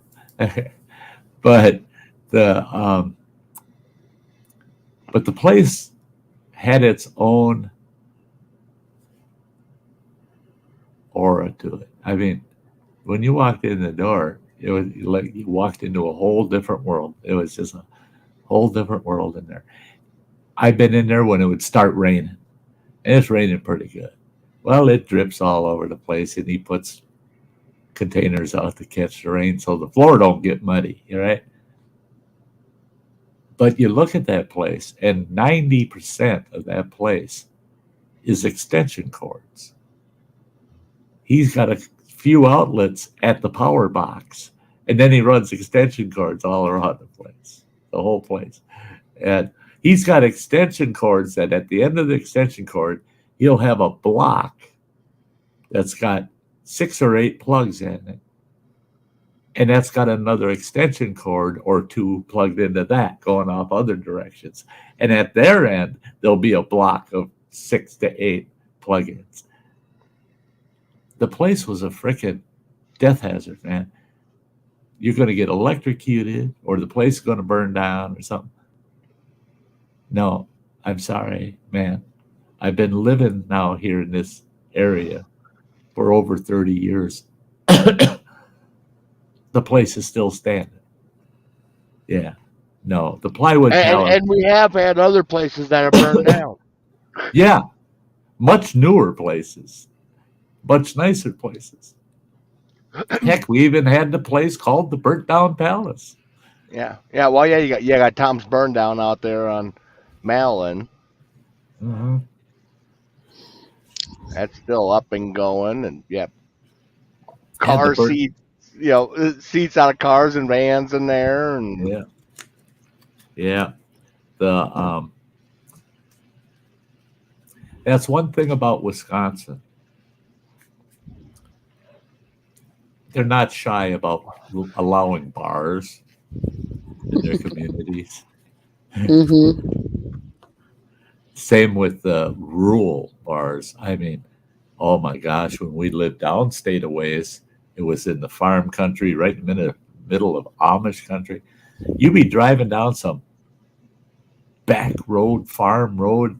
It's 15 miles any direction before you see true civilization other than Amish farmers here and there. And there's an old house that's leaning, and it's got a neon sign out front. You go on in there, they got a pool table and a bar, and yep, you go in there, you can get canned or bottled beer, and maybe 3 or 4 different types of mixed drinks if you're lucky. yeah, bottom shelf. Yeah, all bottom shelf, wild turkey, yeah, for sure. The That's the high end, but you walk into those a place like that, and it freaked me out all the time. The place would always be packed. It's full of people, Mm-hmm. and they're out in the middle of nothing but farm fields. There's no houses nearby. Where the hell are all these people coming from to drink in these places? And Yeah. and you know the building can't pass any kind of inspection whatsoever. There's no way. But yet Yeah. Wisconsin says nothing. No, if you can get your hands on a liquor license, we'll let you put a bar in. You can put it in an outhouse. We don't care. So anybody in Wisconsin saying, "Yeah, we couldn't find anywhere to drink," oh, yeah, you can't see that. There's something wrong with you. Yeah. Well, that's Even like in the I know. weirdest spots, you wouldn't expect bars to pop up. We have this place or it's in between Nenana and Fairbanks. It's called Skinny Dick's Halfway Inn, and it's a world famous roadhouse, trading post and all that, but everybody goes there to drink. Hardly nobody lives out there, but they all meet there in the middle because it's a place to go, and they'll offend you. It's adult humor. It's pretty cool. Yeah, You just got to find out for yourself. But yeah, you'd never know yeah. about it unless you were a local or somebody told you. That was Running Water. That was the halfway house Mhm. in Montana. It's halfway between 2 cities. And cities is being generous. Yeah, towns, and that's being generous. One of them, at least, is incorporated. The other one ain't. But the but the halfway house, literally in the middle of nowhere in northwestern Montana, smack dab in the middle of nowhere. Oh yeah, shit. That place did a hearty business. I mean, you go in there, and on a very slow afternoon, there might be 4 or 5 folks in there sitting at the bar. A couple folks in there having pizza because they fix pizzas there. But on a Friday night, damn place is full.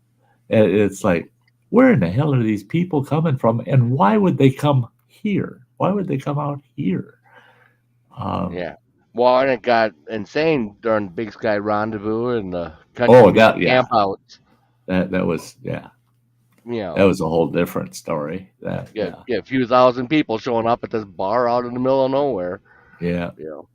It's pretty good when you get the chips from out of California. All these motorcycle cops showing up on their all their dressed out Harleys. They're not riding cop Harleys, and they're all wearing leather. And they get out there, and you see these boys, and they're all cops. You see them, and you go, somebody should call the cops. You know, they're rough when they show up at the rendezvous, and nicest guys in the world though. I mean, awesome. And BJ, Billy Joe, the guy that owned the place, he says, I love having these boys here for the rendezvous every year because I don't need to hire bouncers, man. I don't have to have any bouncers. I got the chips here. They take care of it. And they did, man. I thought these two big bucks going head to head, these guys are going to tear each other up. Two of them cops stepped in the middle of it. And those two boys acted like school kids, well behaved for the rest of the weekend. Yeah, those cops settled them right down. And it was funny. I talked to several of those motorcycle cops, and they said, "Yeah, we're kind of the prime of the chips, you know, the California Highway Patrol. We're the prime of the motorcycle division." I said, "Really?" And he said, "Oh yeah, we're just a fraction of the chips, but we're the best." They're all ex-bikers. I mean, they all wore colors. They all belonged to different bike gangs, but they didn't. Every once in a while, you'd hear them, you know, pumping up their color, you know, and you get a couple guys bumping heads. Those cops bumping heads. Nobody's going to get in the middle of that shit.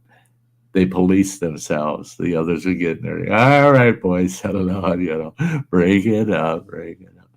But yeah, bars in the middle of nowhere.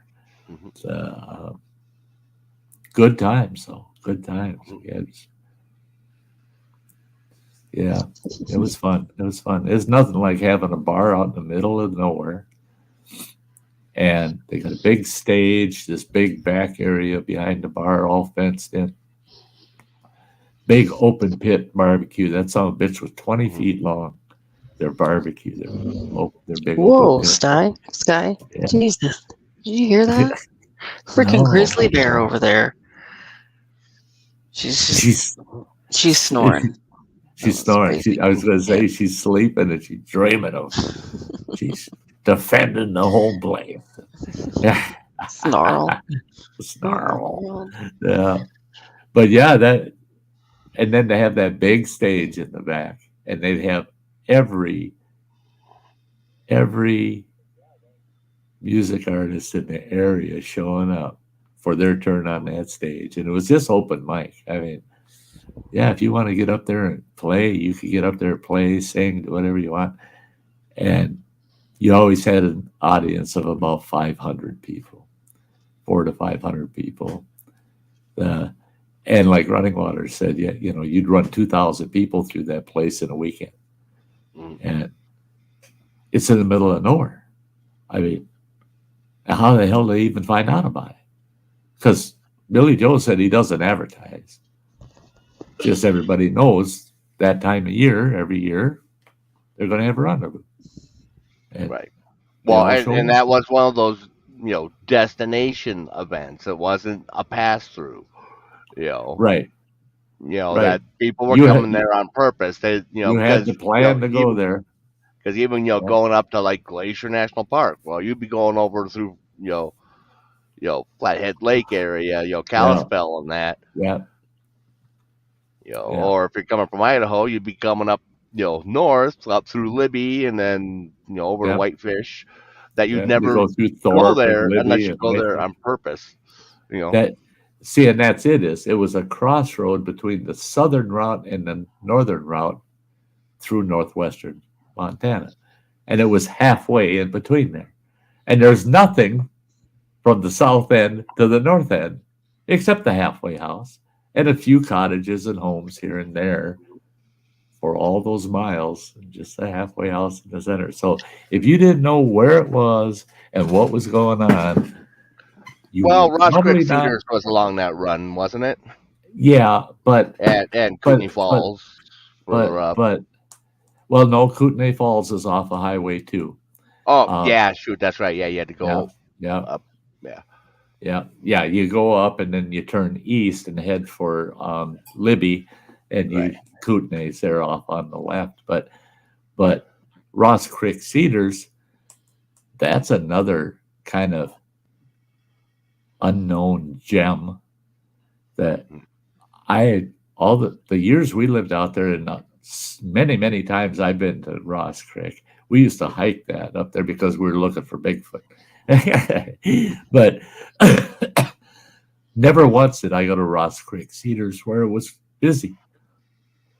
4 or 5 cars. And it's a national monument kind of site.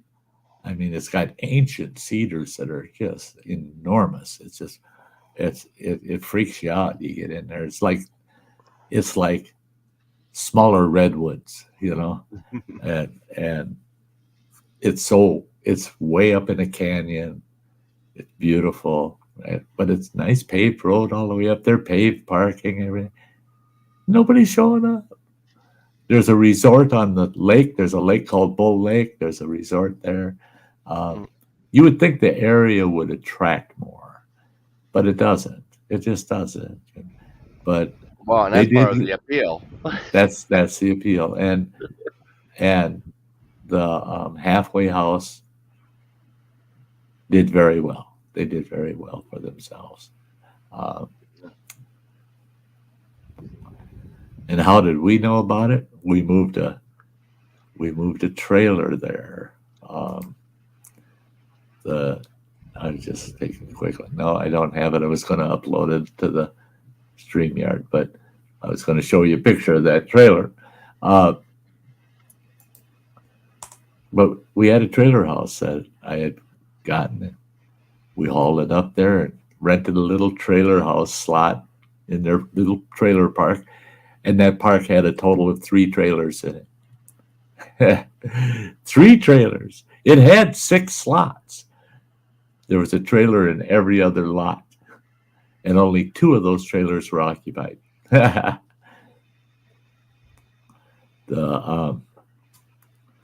yeah, I couldn't pass up the rent.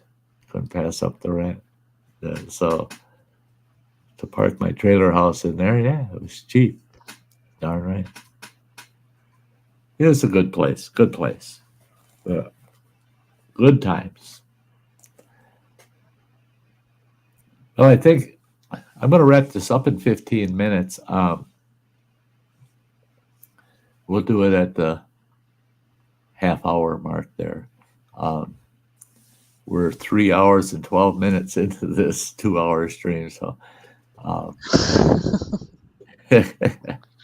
and I refuse to do 7 again. Yeah. It's not that I wouldn't like to, but I do have to eat something today.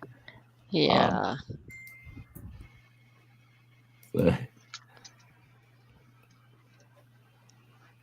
Oh yeah.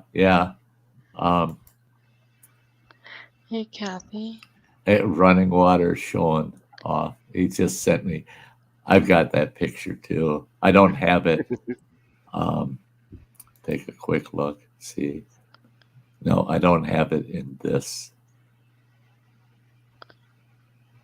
particular show.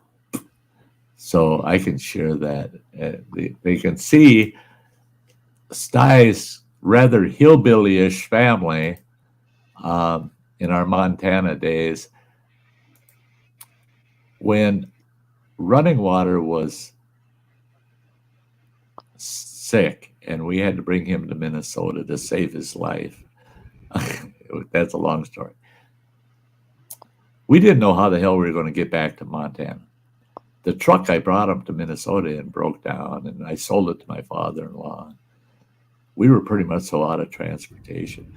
I found a school bus, and I bought a school bus. And I said, that'll get our family back, and it'll give us something to live in while we get settled back in Montana. And this is a family picture, my brother and his family and my family, before we hit the road to head back to Montana. Yeah.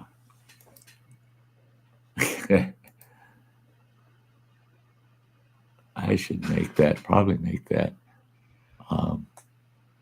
full screen. Yeah. That- I remember this one. That's me, believe it or not, way on the right. The Yeah. ex-wife next to me there. And little guy down front, that's my son Josiah. And then I can't quite That's make him out. Bridget. That's Bridget, my niece, and then it's Amanda, my little Amanda, and next to her is Mariah, my oldest daughter, and behind her is Running Water, the kid with the bowl cut haircut there, and then it's my brother and his wife, or that would be Bridget, wouldn't it? That's Samantha down Oh there. that's Samantha on the bottom in the blue. But as you can see, take a look at that bus. It was a 1951 GMC school bus. And that thing was sweet, especially if you were growing up, you were in your teens or a young adult in the 1970s. It was a hippie bus. On the outside, it looked pretty nice, white with a gold stripe down it. Looked normal, old, but normal. Well, inside that bus, floor and ceiling of that bus was in an odd gold and orange and brown mixed shag carpet. The whole bus was all shag carpeted. It was a sweet bus. I'd kill to have that thing right now. I'd be living in that if I had it. Yeah, Rebecca, good to see ya. But those were the days. I can't believe it. I bought that bus, and that bus was absolutely in perfect running condition. I mean, it was so dependable, that damn bus. And it ran so good. It went down the road so good. I got that bus for $1,300. $1,300. It had 5 new tires on it. I mean, the engine in it, the motor had been rebuilt. There was a fresh rebuild in it. $1,300. I bought that in 1983, I believe. Or was it the spring of 84? Don't matter. No, 86. That's when I... No. Oh, wait a minute. Yeah, you're right. Yeah, the hospital. I found it. Yeah, I found it early spring of 86. Right. And in fact, I bought the bus and I couldn't even get it off the guy's place for about 3 weeks. We were waiting for the snow to completely melt and for the ground to be solid enough to drive it from where you had parked it. Hey, we were all worried. We'll never get that bus out of there till May, June, July, because that doggone thing will sink in the mud and you'll never get it out of there. And we got it out of there. And yeah, it suited us quite well. It was all rigged up perfect. Had a heater, full kitchen in it, stove, oven, a full-size refrigerator, gas refrigerator, but it was full-size, a big refrigerator. Had a big bedroom in the back, and then it had all the tables, and there were benches. They all folded down into beds. Had a bathroom, big closet. Yeah, all in that bus. Yeah, I'd love to have it right now. Boy, I'd live in that comfortably. You bet. I can even picture where in that bus I'd set my studio up. But yeah, those were the days. Those were the... Yeah. For us, 86. That was a busy year. Yeah, it You was. know, When between me getting in the hospital, we had the Challenger explosion was in '86. Haley's yeah, Comet was in '86. yeah, yeah, and we moved back out to where our cabin was up in the back country. Found out that assholes had broke into it, and totally destroyed, vandalized the place. Half our belongings destroyed. Um, so What was stayed it that was it that stayed same year that we got paddle the boat. boat? Yep. Yeah, about a 40-foot long stern wheel paddle boat. Had it delivered to our house. I rented a house down near town, and I traded a camper for a paddle boat, and then I never. I sold the paddle boat to a guy in town, um, and they made like a guest house out of it. But and yeah, that was kind of the end of our living in Montana, because then we ended up with the trailer. We moved up to the halfway house, and then we left the trailer and moved back to Minnesota. I think it was In '88, we moved back. September of '88, we moved to northern Wisconsin. I was So going to say '86. That was the house with the shotgun incident. that's the post house. It was called. Everybody in the area knew that as the post house. And we never could figure out why they called it the post house. And oddly enough, we finally found out from the old timers it was because of the big round red posts that held the porch up out front of the house. It had a big sloping porch, and it was really, you stepped out of the house and it was just concrete with these big red wooden posts, cedar posts holding the roof up. And the post house is when I had a shotgun that I had bought from a guy that inadvertently, this guy, he didn't take good care of his guns to start with, but that shotgun had a faulty safety on it. And I was showing the ex-wife the use of that shotgun. And we had a picnic table with benches for our dining room table in that house. And I was sitting on that picnic table on the bench, and I had the butt of that shotgun between my legs, and I pointed it down towards the wall, and it was showing the wife, this is your safety. When you push this and it shows red, it'll fire.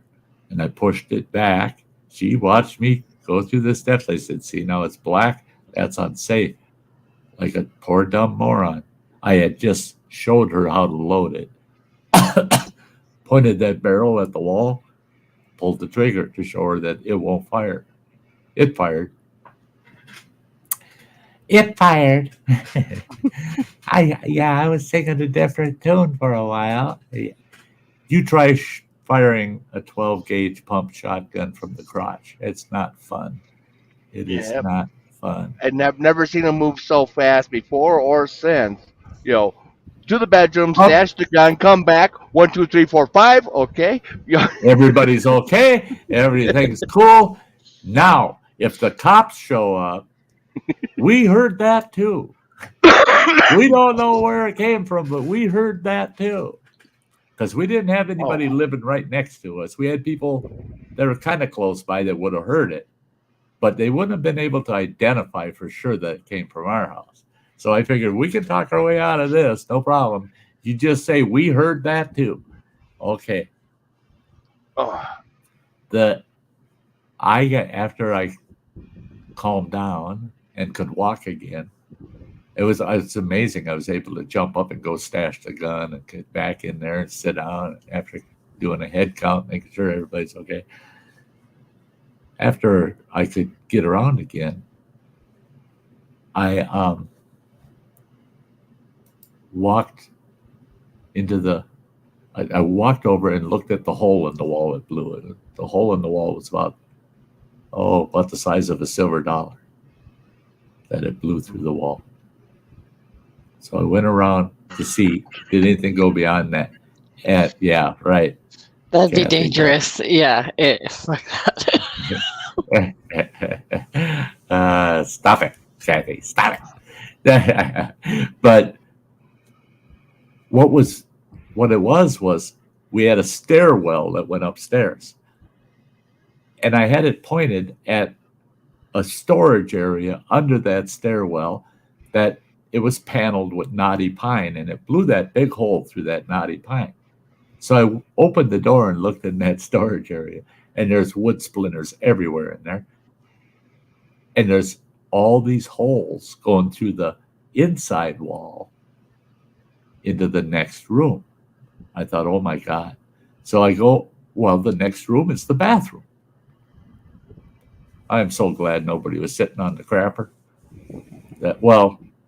They probably would have been better off sitting on the crapper, because then at least they wouldn't have to change their pants. Only 2 pellets from that shotgun round made it through that interior wall into the bathroom.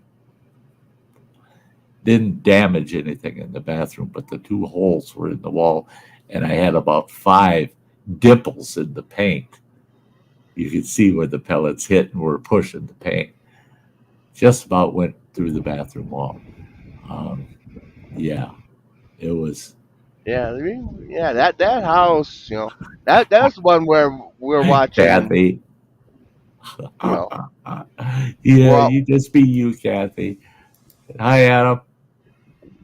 But yeah, that was the house where we're all sitting there. You get your big stacks of movies, and sitting there watching Indiana Jones Temple of Doom, and you got the bats. Yeah. And that bat come out of the TV. Everyone freaking out because there was a real bat. There was a real bat behind our TV, and he come out and he flies through the room from the television. It's like, holy God! Now that's realistic. I mean, lots of. That's also the place that had the toothpick, and why we don't keep toothpicks in the house. You can have toothpicks as long as they're not the round ones. I don't want any round toothpicks. The flat ones, I don't mind. The round ones. My youngest boy, Josiah, got one shoved into his foot and broke off. And it was so deep, they couldn't get. My ex-wife and a friend of ours, they tried. The 2 gals tried their best to get it out. And they're giving the kid brandy, trying to get him drunk so they quit screaming so much. And they were digging it. And I told them, I said, stop, man. You're torturing that kid. That's enough of that shit. Cut it out.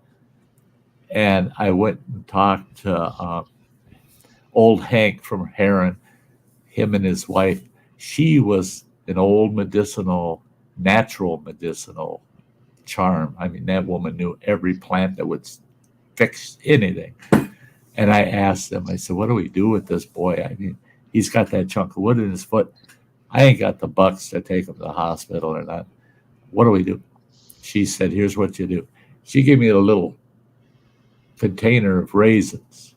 And she says, you take those raisins home with you. Have that kid chew those raisins, but don't let him swallow them. Chew them up. And then spit them back in that container. And every day, put that raisin poultice on his foot. And she says, but you got to make sure he chews them up and it's his saliva. And she said, you'll see. And I kid you not, within less than a week, my wife says, look at this. I think his foot's infected. I went over and she had washed his foot off, going to put new poultice on it. And I looked at the foot and I go, I don't think that's infection. I took my fingernail and picked it. I got a hold, it pulled, and that toothpick come right out. It had worked its way back out, and his foot was all healed around it. And in less than a week, he was all healed up. Everything was fine.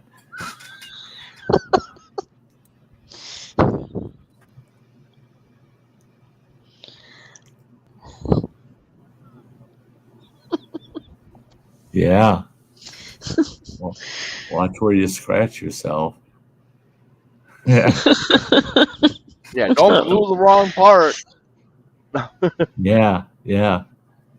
Kathy toothpick hands instead of Edward scissor hands, you know.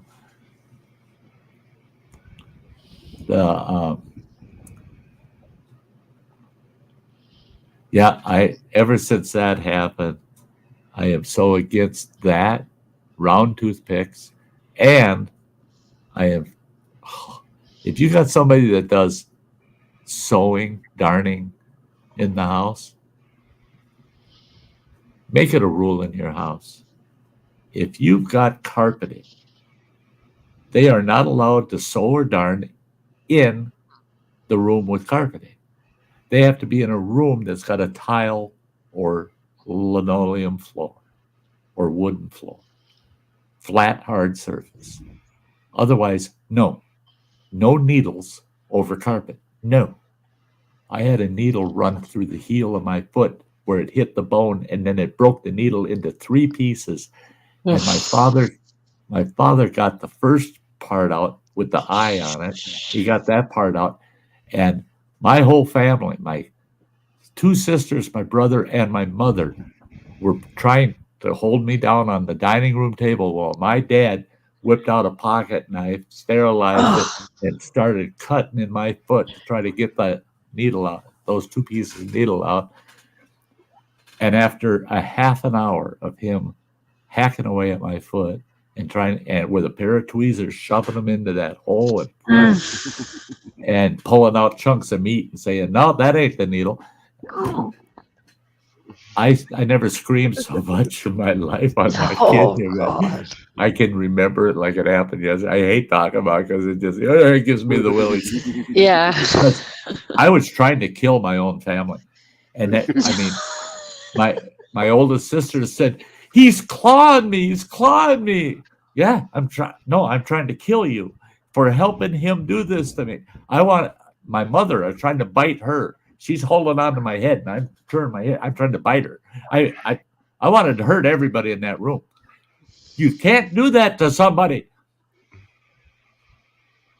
The next day, my pop and my mom, they take me to the doctor, and my mom says, "Yeah, he tried to remove the needle, and it didn't go well." Doctor says, "Well, let's take a look." He takes a look at my foot, and he goes, "Oh, boy, that's bad. That's bad." He says, "We'll take care of it." He gives me 2 shots of local anesthetic.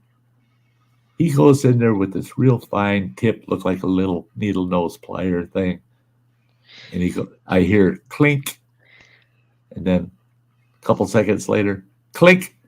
Now you're sure everything's there? And he looks at it. And my dad, out of his pocket, pulls the eye end out, drops it on the tray. And the doctor goes, "We got the whole thing." He puts a Band-Aid on it, and he says, "You're good to go." And I step down on it, and I'm going, "Oh, my God, that don't hurt. Oh, that is." And then I realized, wait a minute, it's only been 5 minutes. And the only thing that hurt were the 2 shots to make it not hurt. And I looked at my dad like, "You were a nice guy until yesterday. I liked you. I loved you. Now I won't. Oh, you're bad, man. You're nasty. Do that to me." But I tell you what, my youngest boy, we saved him on the toothpick deal. And then those kids were playing in the closet upstairs at that house, that post house. And there was a steel pipe that was in that closet for hanging clothes from. And somebody was hanging on that steel pipe. I don't even know. I don't even care. Well, the pipe came down and smacked my kid right across the eyebrow. And my wife called me. I was at another place working. And she said, "You got to get home. You got to get home, Joe. He got his eye knocked out." Oh, Jesus. So I'm doing about 130 miles an hour down this country road to get my ass home. I go flying in there, and the whole fucking neighborhood's there. Everybody's standing around. And there's my son, my young boy, laying in the front yard. All these people around him. My wife's holding a towel on his face, and there's blood all over his face. And I said, "Everybody, back the fuck up." And I took that towel off his eye, She goes, I think he's blind. He lost his eye. I said, oh, shut the hell up. I told her, run in the house, grab a shot glass, a clean one. So she ran in the house, come out with shot glass. I cleaned his eye up, put the shot glass over his eye. I said, hold it there so that the blood doesn't get in your eye. And he held that shot glass against his eye, and I checked out the cut. Well, it was good. It went right to the eyebrow, right to the bone, through his eyebrow. Now, if you saw him personally today and you look at him, you can see the scar. You can see the scar through his eyebrow. It's a pretty significant scar. Well, yeah, I mean, it was just a big old chunk of flesh hanging out there. I squeezed that together, and I used butterflies and a suture. Got them all taken care of right there out in the front yard. Cleaned them up, and I said, there you go, kid. You're good to go. You're good to go. Everybody acted like I was a goddamn doctor after that. They didn't get to see me when I got in the house, and I sat in the chair, and I go, oh, Jesus Christ, that's nasty shit. Make me have to deal with that. God damn it. You know, I can handle with my own. I can handle my own stuff. I can take care of a person in a time of need like that. I can do it. It's the after effects that fuck me up. It's like, oh, God damn. Why'd I have to deal with that? Playing with wood can get you in trouble. Well, yeah. If people like you, Kathy, wouldn't make it so hard on us,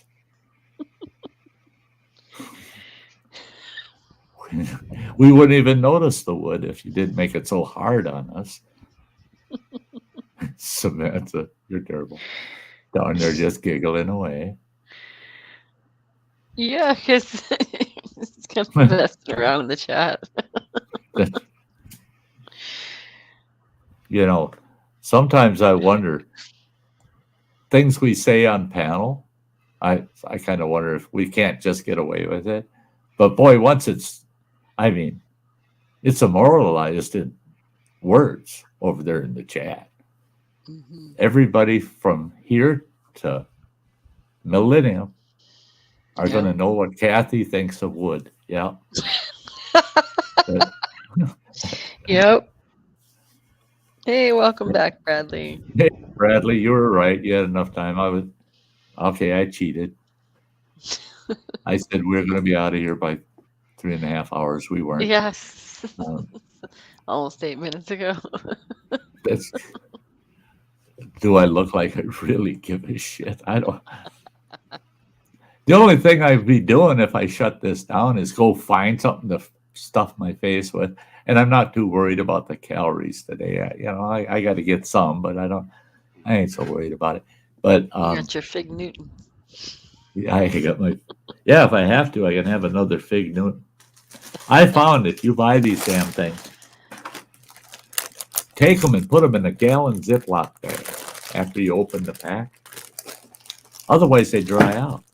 And I mean, they dry out within a couple days. They're dried out. I've never had them last long enough to dry out. Yeah. Well, I opened this pack this morning and I ate one whole roll. So yeah. What is a roll? 2, 4, 6. So 3 times 2, 6. Oh wow! I got 700 calories out of these. Well, that's pretty good. I didn't think I was going to get any calories today. Well, I got 700 right there.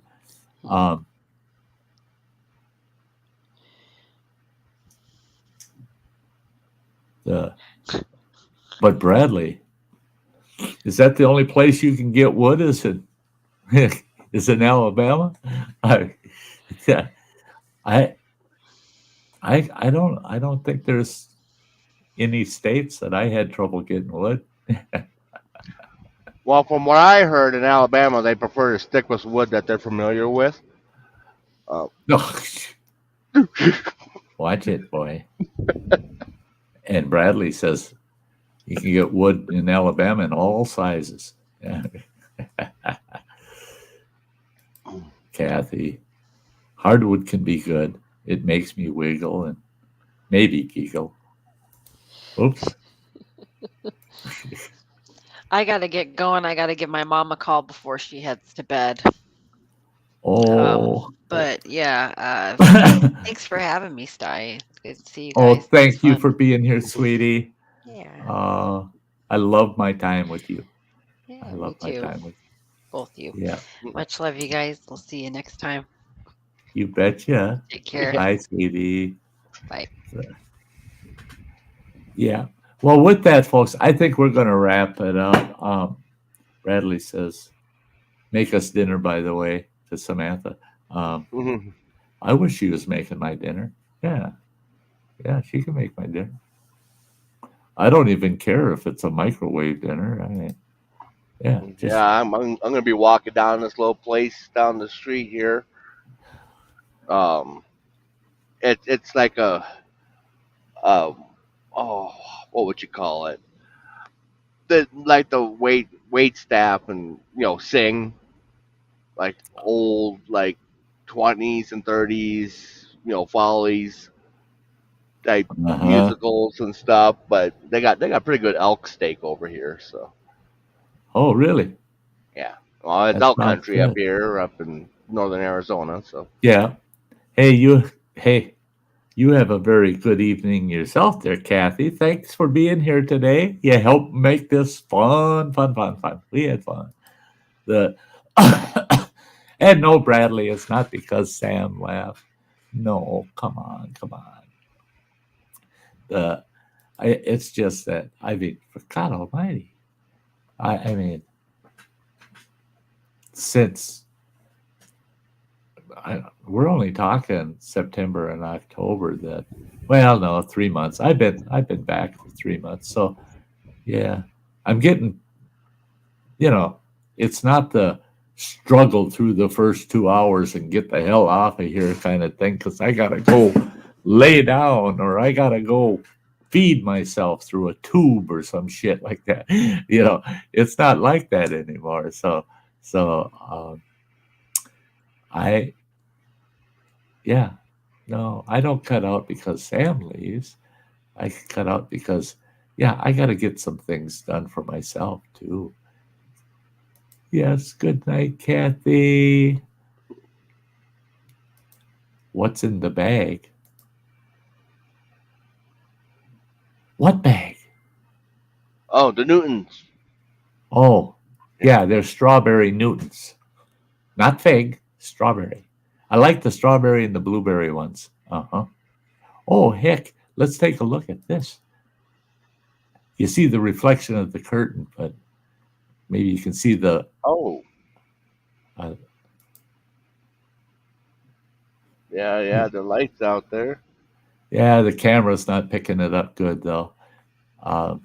Yeah, it's focusing on the reflection more than anything. Right. So it's losing a lot of its focus. So, but yeah, in real life, it's quite lit up. The oh, what the hell happened there?